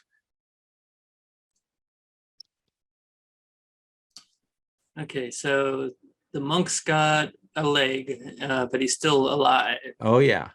Okay. The beasts have rushed in. Noralam has been is dealt with. Dealt with. Okay. I think I'm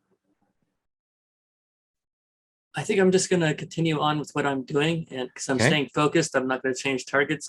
I'm focused. Negative. All right. So I'm just gonna probably do the same thing, which is a spin around him, flashing by left and right, whatever, taking huge claw marks out of him, or trying to. So traverse, Yeah. it would be no effect, but you've got potency would go up to low effect, but he's lost his leg, will go up to normal effect. Okay, and then I'll go to desperate again to get it up to Great effect. great effect. So it'd be a desperate. Desperate Great. potentially could take him out. Yeah. But the possible consequences here for not getting a 6 are bad. Yeah. Yeah, I'll do that. Let's see here. Let me check our faction real quick. I want to spend 2 off of the Wake Riders. Okay. For a die, and so that's 1, 2. And I think that looks kind of like a flashback during his time with the Wake Riders doing the tantric ritual. He kind of connected with them and learned a little bit how that they use their beasts in combat, and I'm transferring that to my memories to make my strike more deadly. Sounds perfect. Okay, so that's 4 dice. 4 dice. And desperate.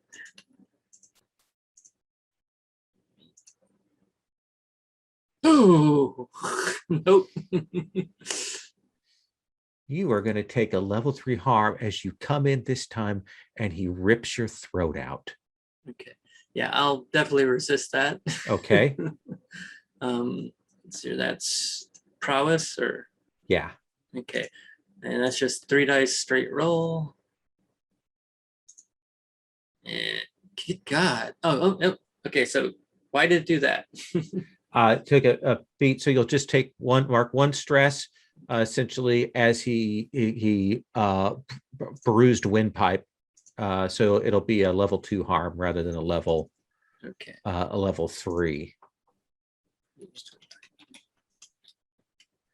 That brings us back to Smiles. Alrighty, I'm on that perch kind of above. I Yeah. look at You see- Timber. Yeah. Norlam goes down. You see this monk drop negative. You see Sans Echo laid out. You see the Stormlord is still up. You see these beasts coming in. I look at Timber, protect him, and if I fall, get him out of here. And I leap from this high perch and twirling my lance above me, and I'm doing the full like Final Fantasy, pointing it straight down to try and bring it into the Stormlord's back. All right. So right now, this is desperate because of his nature. Okay. But you're going to have. I have potency. So you go from low effect to normal effect on him. Okay. So desperate, normal effect right now. I'd like to help. Okay. Thank you. I will mark an assist, and we can do a quick flashback. Will tell me if I need to spend on it. Sure. But it's back in the ship as we're getting ready to land at the center of all the looms, and I say, "Give me just a minute, Smiles," and I bend down and like touch his shoes as lightning sparks along my hands and in his eyes, and I think as you make that anime leap up into the air, it is with your lifted boots like 20 feet up into the air as you make this grand falling strike down on him. Perfect. I don't think you have to spend anything stress-wise for that doesn't feel like a flashback that requires an extra spend. Do you want to use that assist to raise yourself up to great effect, or do you want the extra die? I probably need the extra die. Okay. Are you pushing yourself to get another die? Yep. That's what I want to hear. Oh, hang on. It clicked on me. I can't not visible toggle anyway. I'm okay doing that, right? Have I got? Yeah, okay. I haven't you're used fine. up an. Yeah, okay. All right, so that gets me 4 dice. 4 I'm dice. figuring, yeah, traverse probably is what I'm doing. Yep. It could be engage. All right. 4 dice. Standard effect, right? Right now, normal effect. Oh no, normal effect because you did it for the extra die. Yeah. Can I pull from the faction? Yeah. Tell us how you do it. All right. I think we've always seen me with that serpenty shadowness whenever I do magic-y bits. And I think we do see the shadows around me, but as I draw closer to him and he's got this electric kind of charge to what he's got going on, there's a bit of my mother's bloodline, so that at the edge of my shadows, we begin to see sparks flying off of it as well. And I'll pull from Anastasia and do it for effect. If you have 4 dice, great effect. And drop 2 off of Anastasia. All right. Come on. Oops, I didn't roll 1. I get to roll 1 more. Yep. Same dice, so roll again. 6. So tell me what that looks like when you drop him. I think that as I'm coming in, and I think he feels, the sort of shadow of it. And I think we see that him look back kind of over his shoulder as electricity is playing off of me, and the shadow of the serpent and the electricity coming together as his eyes widen and the lance pierces him at about shoulder, coming through the bottom with the banner of Anastasia fluttering. Hits that sword that's driven through him by Sans and shatters inside of him. Banner comes through him, that shatters, and the storm will be let go as he staggers back, and then his body hits the floor. Let the bodies hit the floor. Sans Echo. Yeah, and I think that I am going to use persuade on the monk. I'm essentially going to go, you are standing alone and the loom requires the assistance of your companions. You are about to become the point of all tension of that loom unless you lay it down. And I would like to pull his attention away from Negative so that Negative may make it to the next round and kill him. Roll persuade. Okay. Let's see here.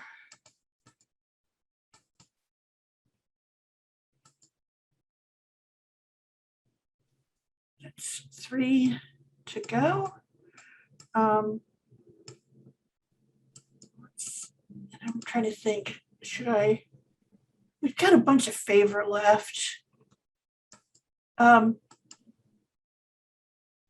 and I will use the favor of the Beast Riders, who actually I spend a lot of time hanging out with. Right.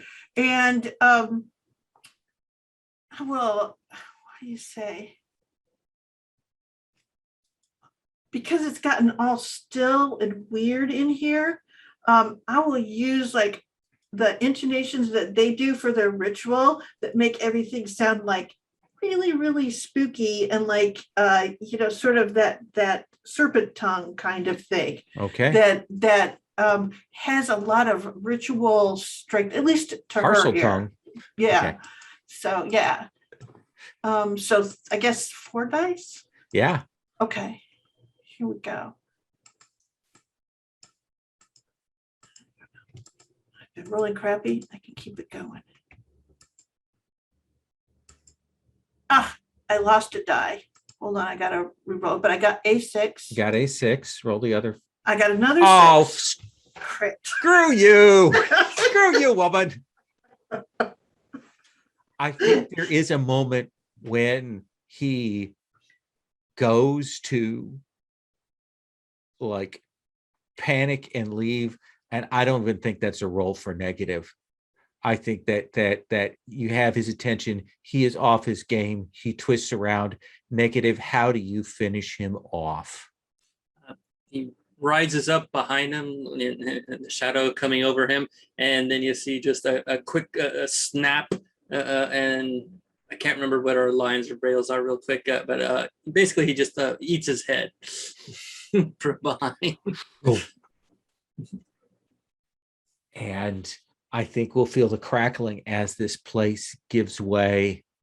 We'll see you grabbing up the bodies of the people that you know, pulling them free of their tangles, and the ship coming in to draw you out from this weave world, which will unfurl and explode out into threads that will catch fire in different colors as you slide back into the Umbra.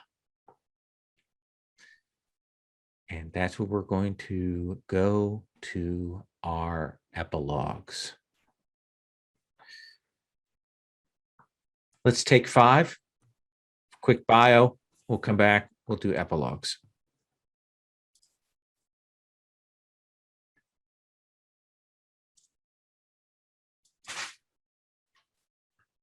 So we're going to go to epilogues, and let's start with Bash. Work our way down the character keeper here. Sure. So we run to the ship. There's, the chaos of the escape. There's the whole crew on the Emerald Repose that have gone into full crisis mode. The ship is unfolding and unfurling itself into its best shape as we're moving through this chaos and fireworks. And we manage, just barely and overly dramatically to escape death and destruction and make it to the other side of this Vergence and out into the Umbra in general. Finally, everything's handled enough, it's calmed down enough that he can leave it to the crew, and Bash goes rushing down the floors of the ship into the hold, where Fortrum Greyrapt is watching over, was tending over the loom as we were doing all of this, and Bash has this just excited, ecstatic look in his eyes. He said, "Did it work? Did we collect it? How much did we collect? What do we have to work with?" And Fortrum just looks up at him and says, Nothing. The reserves are empty. It passed straight through." And the camera goes through that rapid fire hell ride through the Umbras until it gets to where we had seen Anastasia's flagship. It is now blasted and on fire. The storm up around it is active, and there's all those different rainbow colors of energy lightning passing across it. And we zoom back into a command station. We see Electo, Bash's mother, standing over a board saying, "What does that mean? What does that mean?" And we see someone explaining to her with sort of models on a map how the maelstrom, it's never done this. It's moving through the Umbras. Moving where?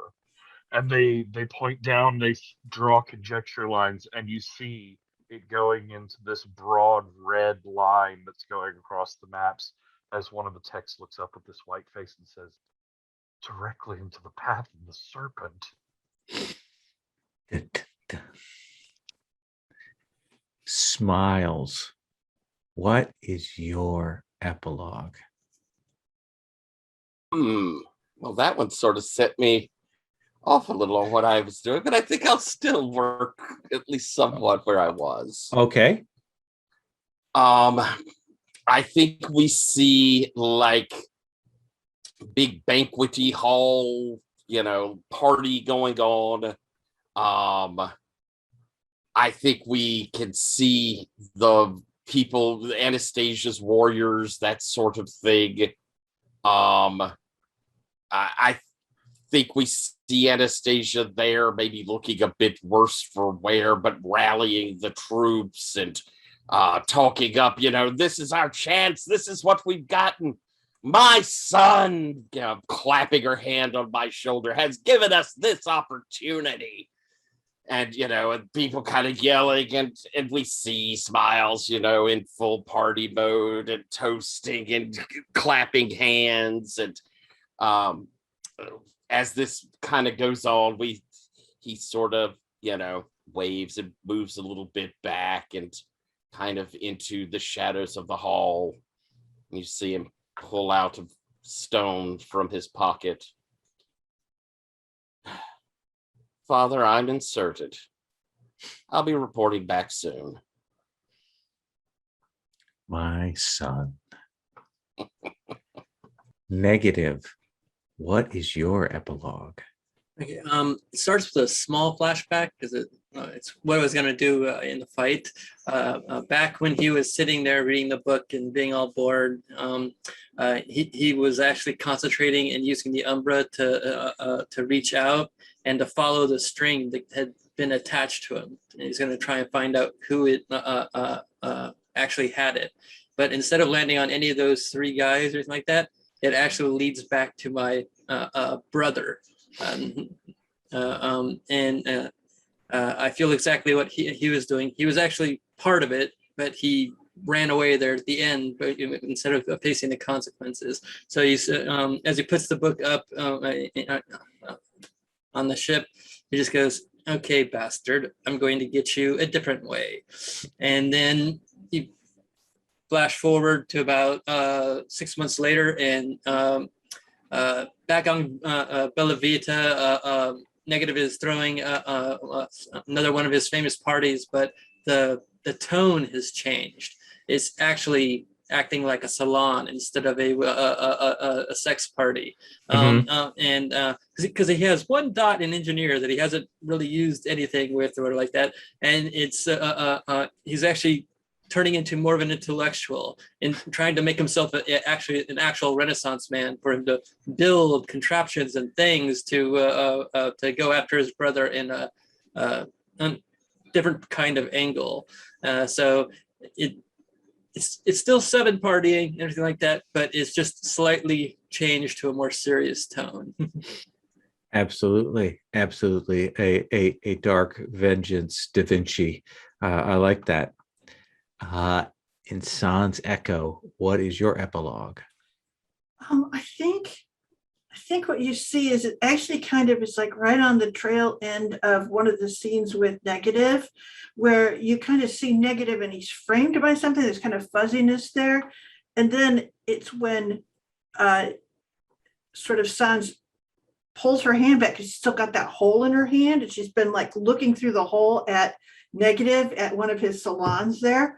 And she sort of turns to Iridescent's Joy and she goes, "Well, is it just me or does Negative seem a little boring these days?" And there we go. And that's our episodes. Thank you all for bearing with me. You know, I kind of pushed the timeline up on this to compress what would have been in 2 sessions in one. But I appreciate everybody being willing to run with the reins on that one. I would like to do a quick stars and wishes.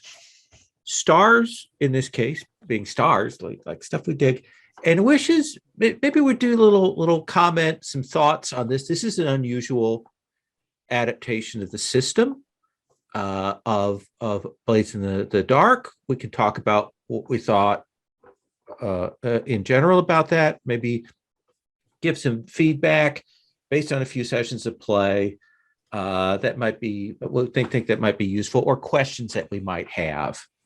But let's start with the stars, and then we'll come back around to the kind of commentary on the system.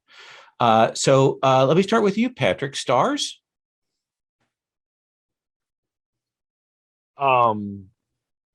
The whole vibe of this game and the group and our world was just so on.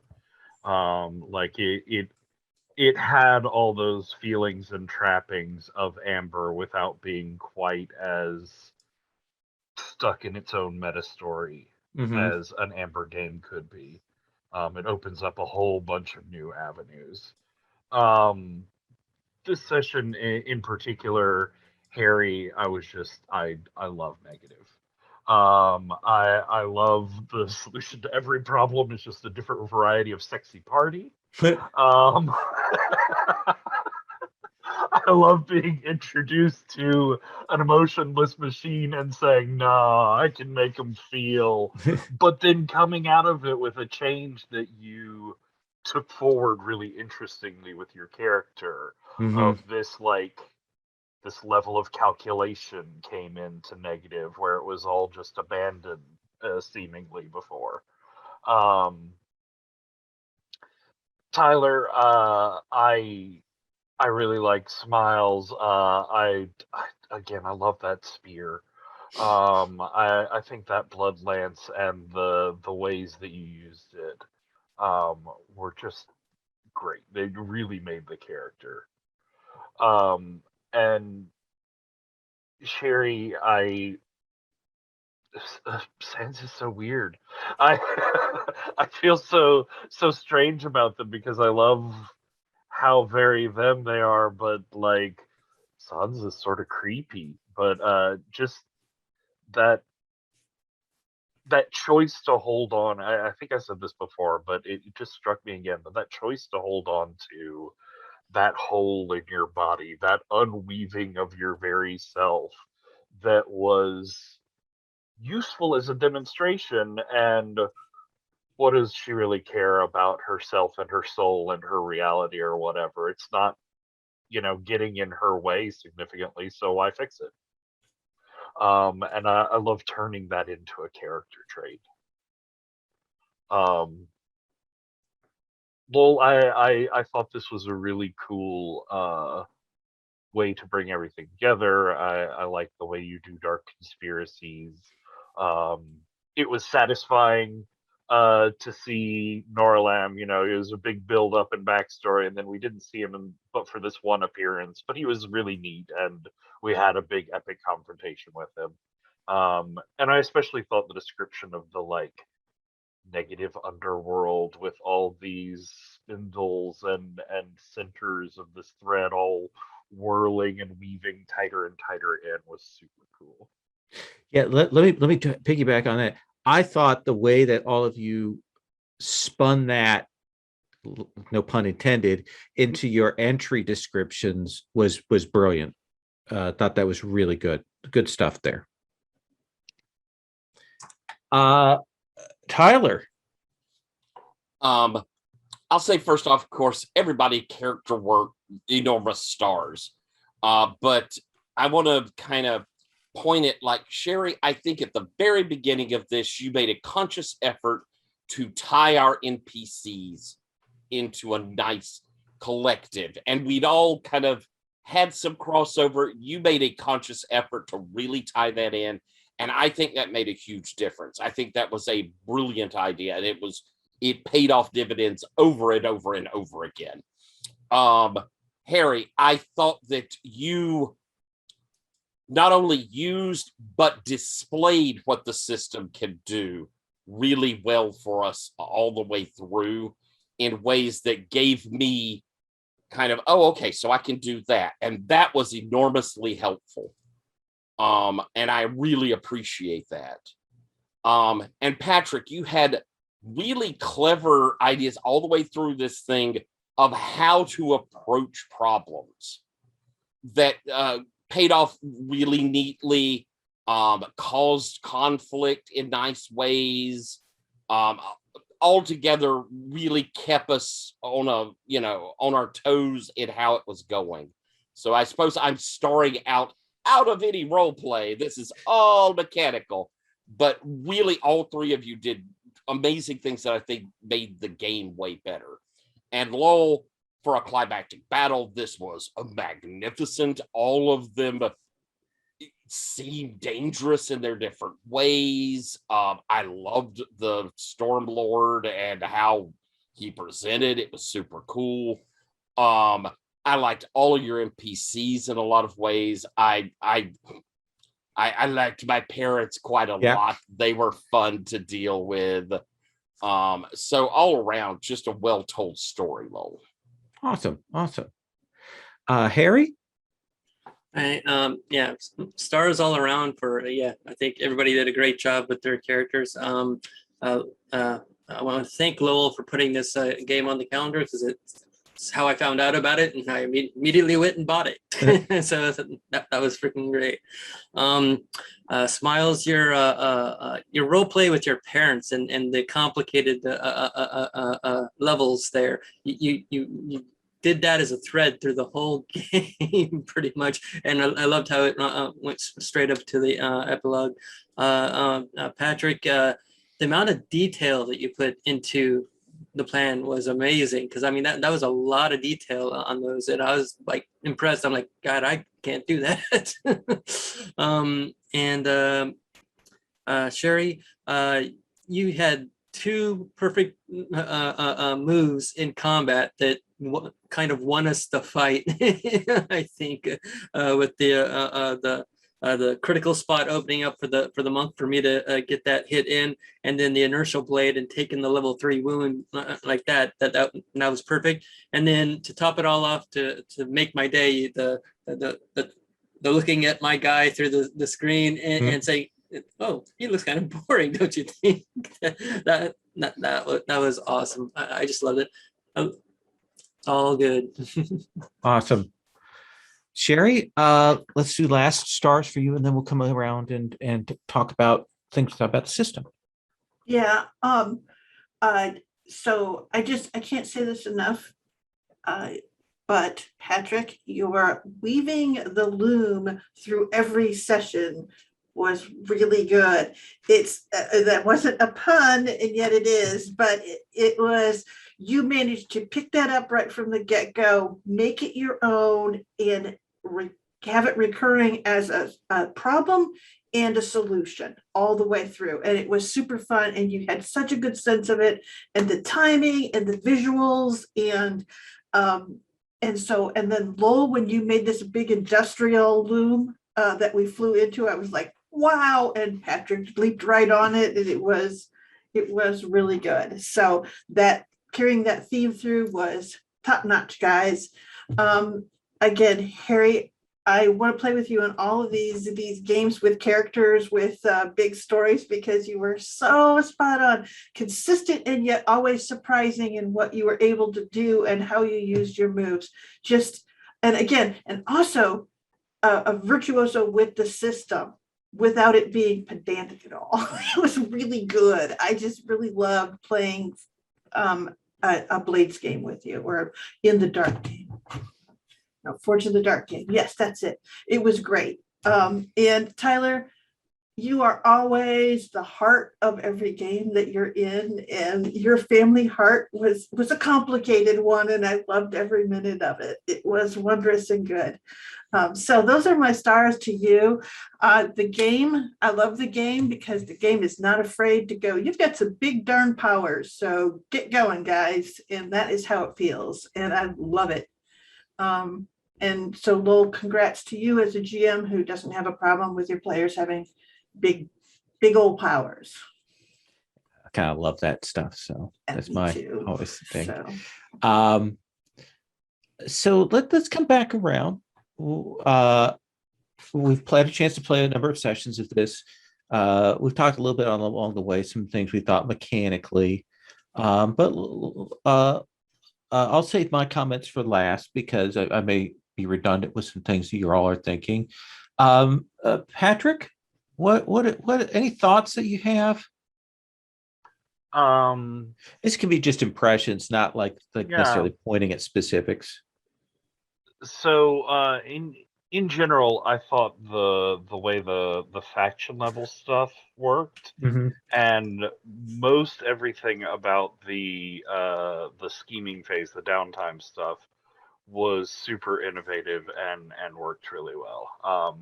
I love that, like, building up favor with alliances, with factions, allying with them, calling on that favor later. That whole cycle is super cool. I'll say the one thing I miss out of Blades downtime, and especially for larger than life archetypal characters like these, I miss the look into the characters' vices. Like when their dark sides come out, when they just give in to their pleasure or whatever. What does that look like?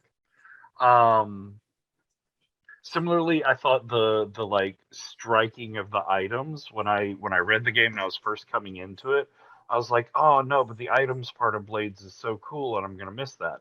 And for the most part, I did not miss the loadout of items. But what I did sort of miss, and I think what Tyler really found and highlighted, was those like playbook specific, very personal story items. That Blood Lance was a super cool thing for him to have. And even if I had something that wasn't as powered up and backed by a move as that was, that like personalized item of power, weapon of choice sort of thing, I think also gives a real hook into a character. So I sort of missed those special things. And then just very nitpicky, engage and overpower are really stepping on each other's toes, Yeah. especially when their descriptions are engages contend physically against an opponent and overpowers employ brute physical force. Like they're really standing on each Yeah. other there. And I talked before about how in a game where movement is magic, travel and warp sort of step on each other a bit too. So I think word choices, description choices could differentiate those skills a bit more. Yeah, that's a really good point. In any Forge in the Dark, those skill names are the hardest design thing.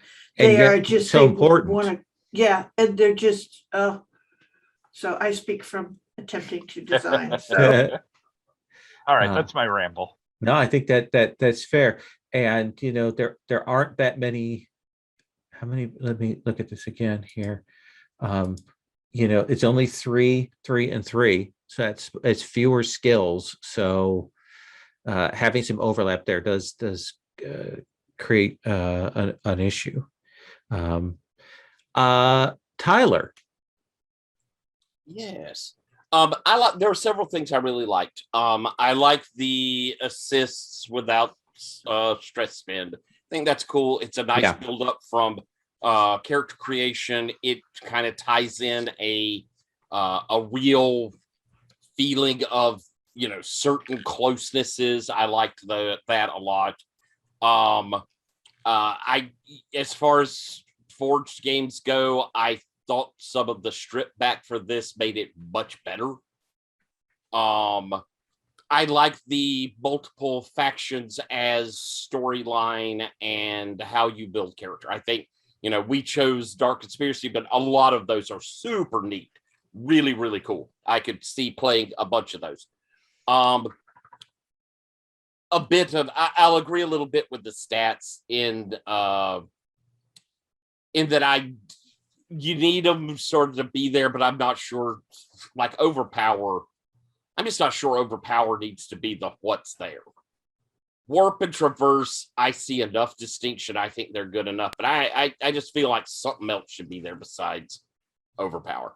And like Patrick, you had your crew. I had Timber. I don't see how to use those. They're an agent. I could have used them in Scheme, but it feels weird to send Timber off to do that. There should be a way to use them in the moment, and I did not see any way to use Timber in the moment. There's not like a rule system for like adding a die because you're on top of and charging with, or you're trying to use the ship, the cruise there. You could add that quality in to help as a die. Any of that. I love having companions or familiars or mounts or all those things. I'll pick them every fucking time. I loved having Timber, but never used her. Never once. She was never used. There is the thing where, because it's an abstract game that's taken another step more abstracted, that it loses out, where in Blades they have some mechanicals for that, and some of the moves do have mechanical like notes and things, but that's very hand wavy. There's another one, Harry, you have a move that allows you to take a speed form or a strong form, but that's pure positioning, and then you have to spend a pick to get something that is just about positioning, and you took it and you played with it, but there's a lot of hand wavy bits there with that stuff. Yeah, and I thought that was a shame because I it's a Beast Rider. The mount should be something. Yeah. Harry, I liked it. Harry, anything you want to say mechanical wise? Well, first off, this is the first Forged in the Dark game that I've actually played. I've read a lot of them, so from a mechanical standpoint, I don't have enough information for any like design stuff, but just for the feel sides, I love the game. I got no problem with most of the things here.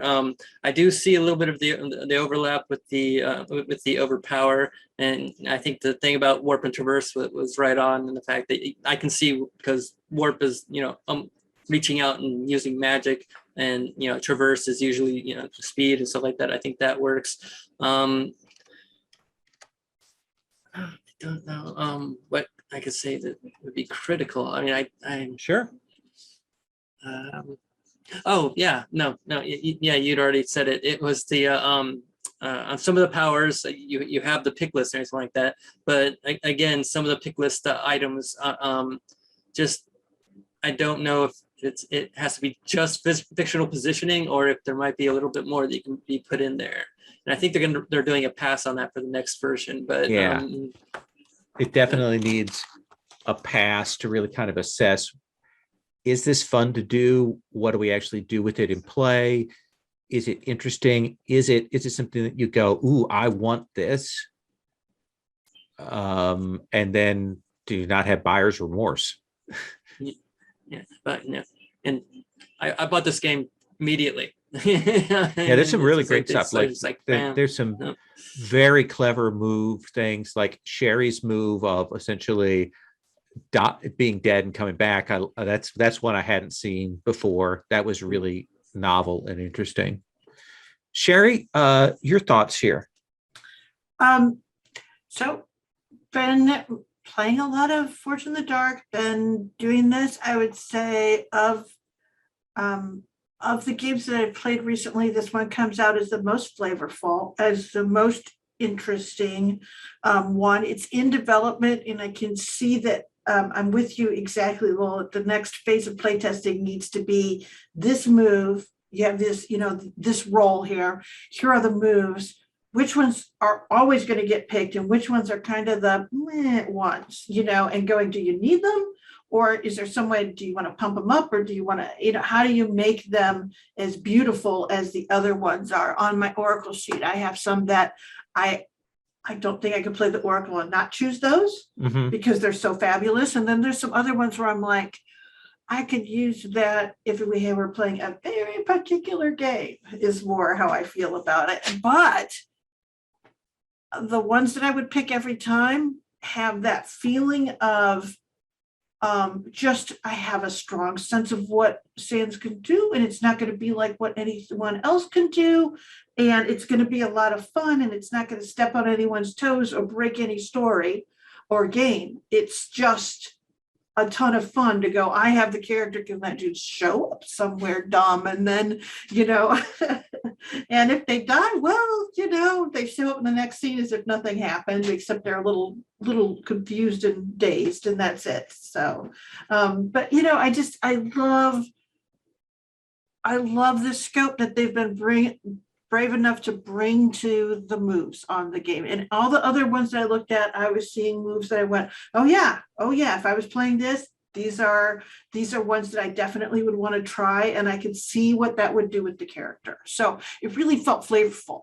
And I never judge on the skill names of the in a Forged Dark, because they're all trying to do too much. That's just inherently the problem. You have to read the little paragraph that describes what's supposed to fall in there, and any GM who is too policey on them is really a nitpicker, because holy smacks, they're always got like this kind of weird overlap to them that you go, okay.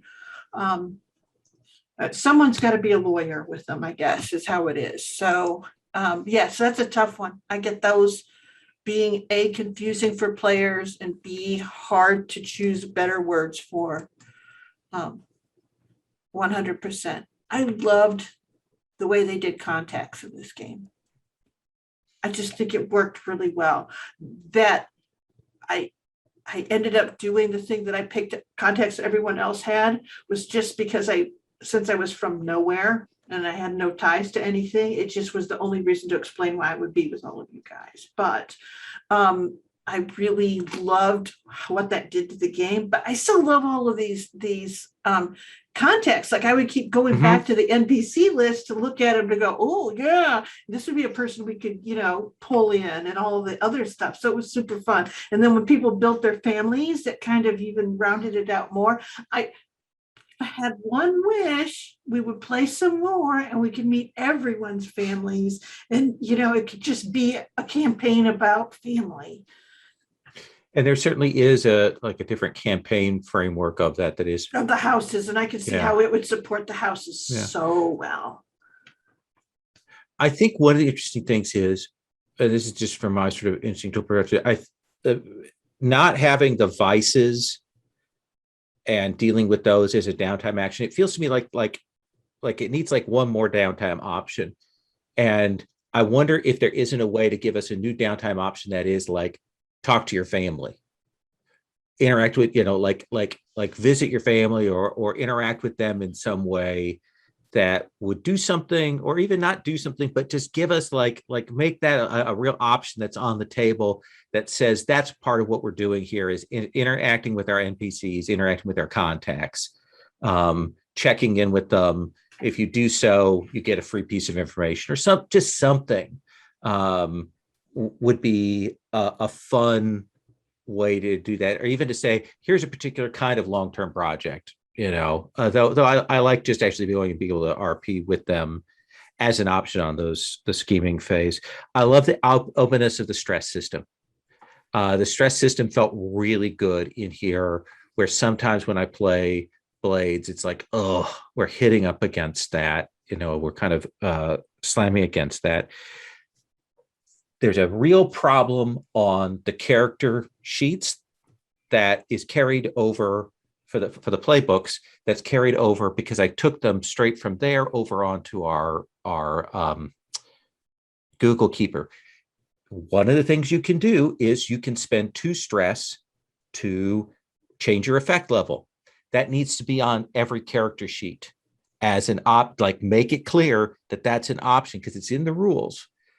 Because one of the things is when you take out items, you remove the biggest engine for modifying potency, modifying effect, and so on. And that, like for this end thing, I was like, okay, yeah, you can use faction to change it, or you can use your assist to change it. That's not necessarily in the rules, but there needs to be some other engines for that, because that's such a vital part of it. And while it is in the book, it feels de-emphasized, and it feels like to some of the pieces that you get, some of the resources that you get that ought to be able to do that aren't explicitly for that. I'd like a little more guidance on how faction gets used to do those bonuses.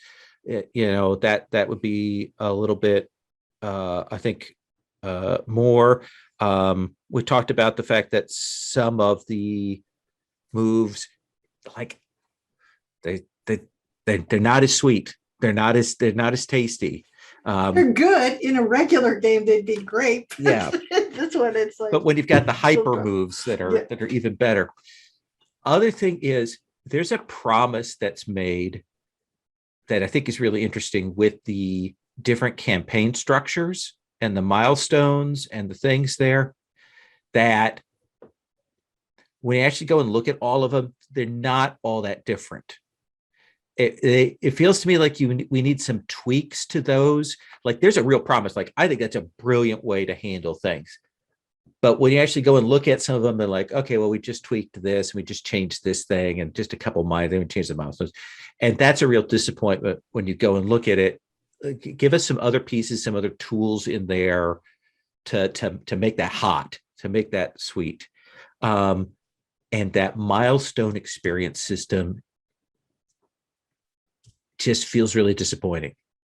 To me, as a GM, it feels a weird set of questions. It feels like kind of a stopper. I don't know. I mean, I think it's doing what it's trying. It's serving the purposes of that, but there's something just a little unsatisfying to me about it, and I don't know what that is. I don't know what the solution is. I don't know if it's just a way it's presented issue, or what. Like, so it gets so close. But overall, this is fun. It's a good game. It's a surprising game. There's some brilliant things about the way it sets things up that are good. And I dig it. And thank you all for coming along for this ride here. I am going to stop the recording.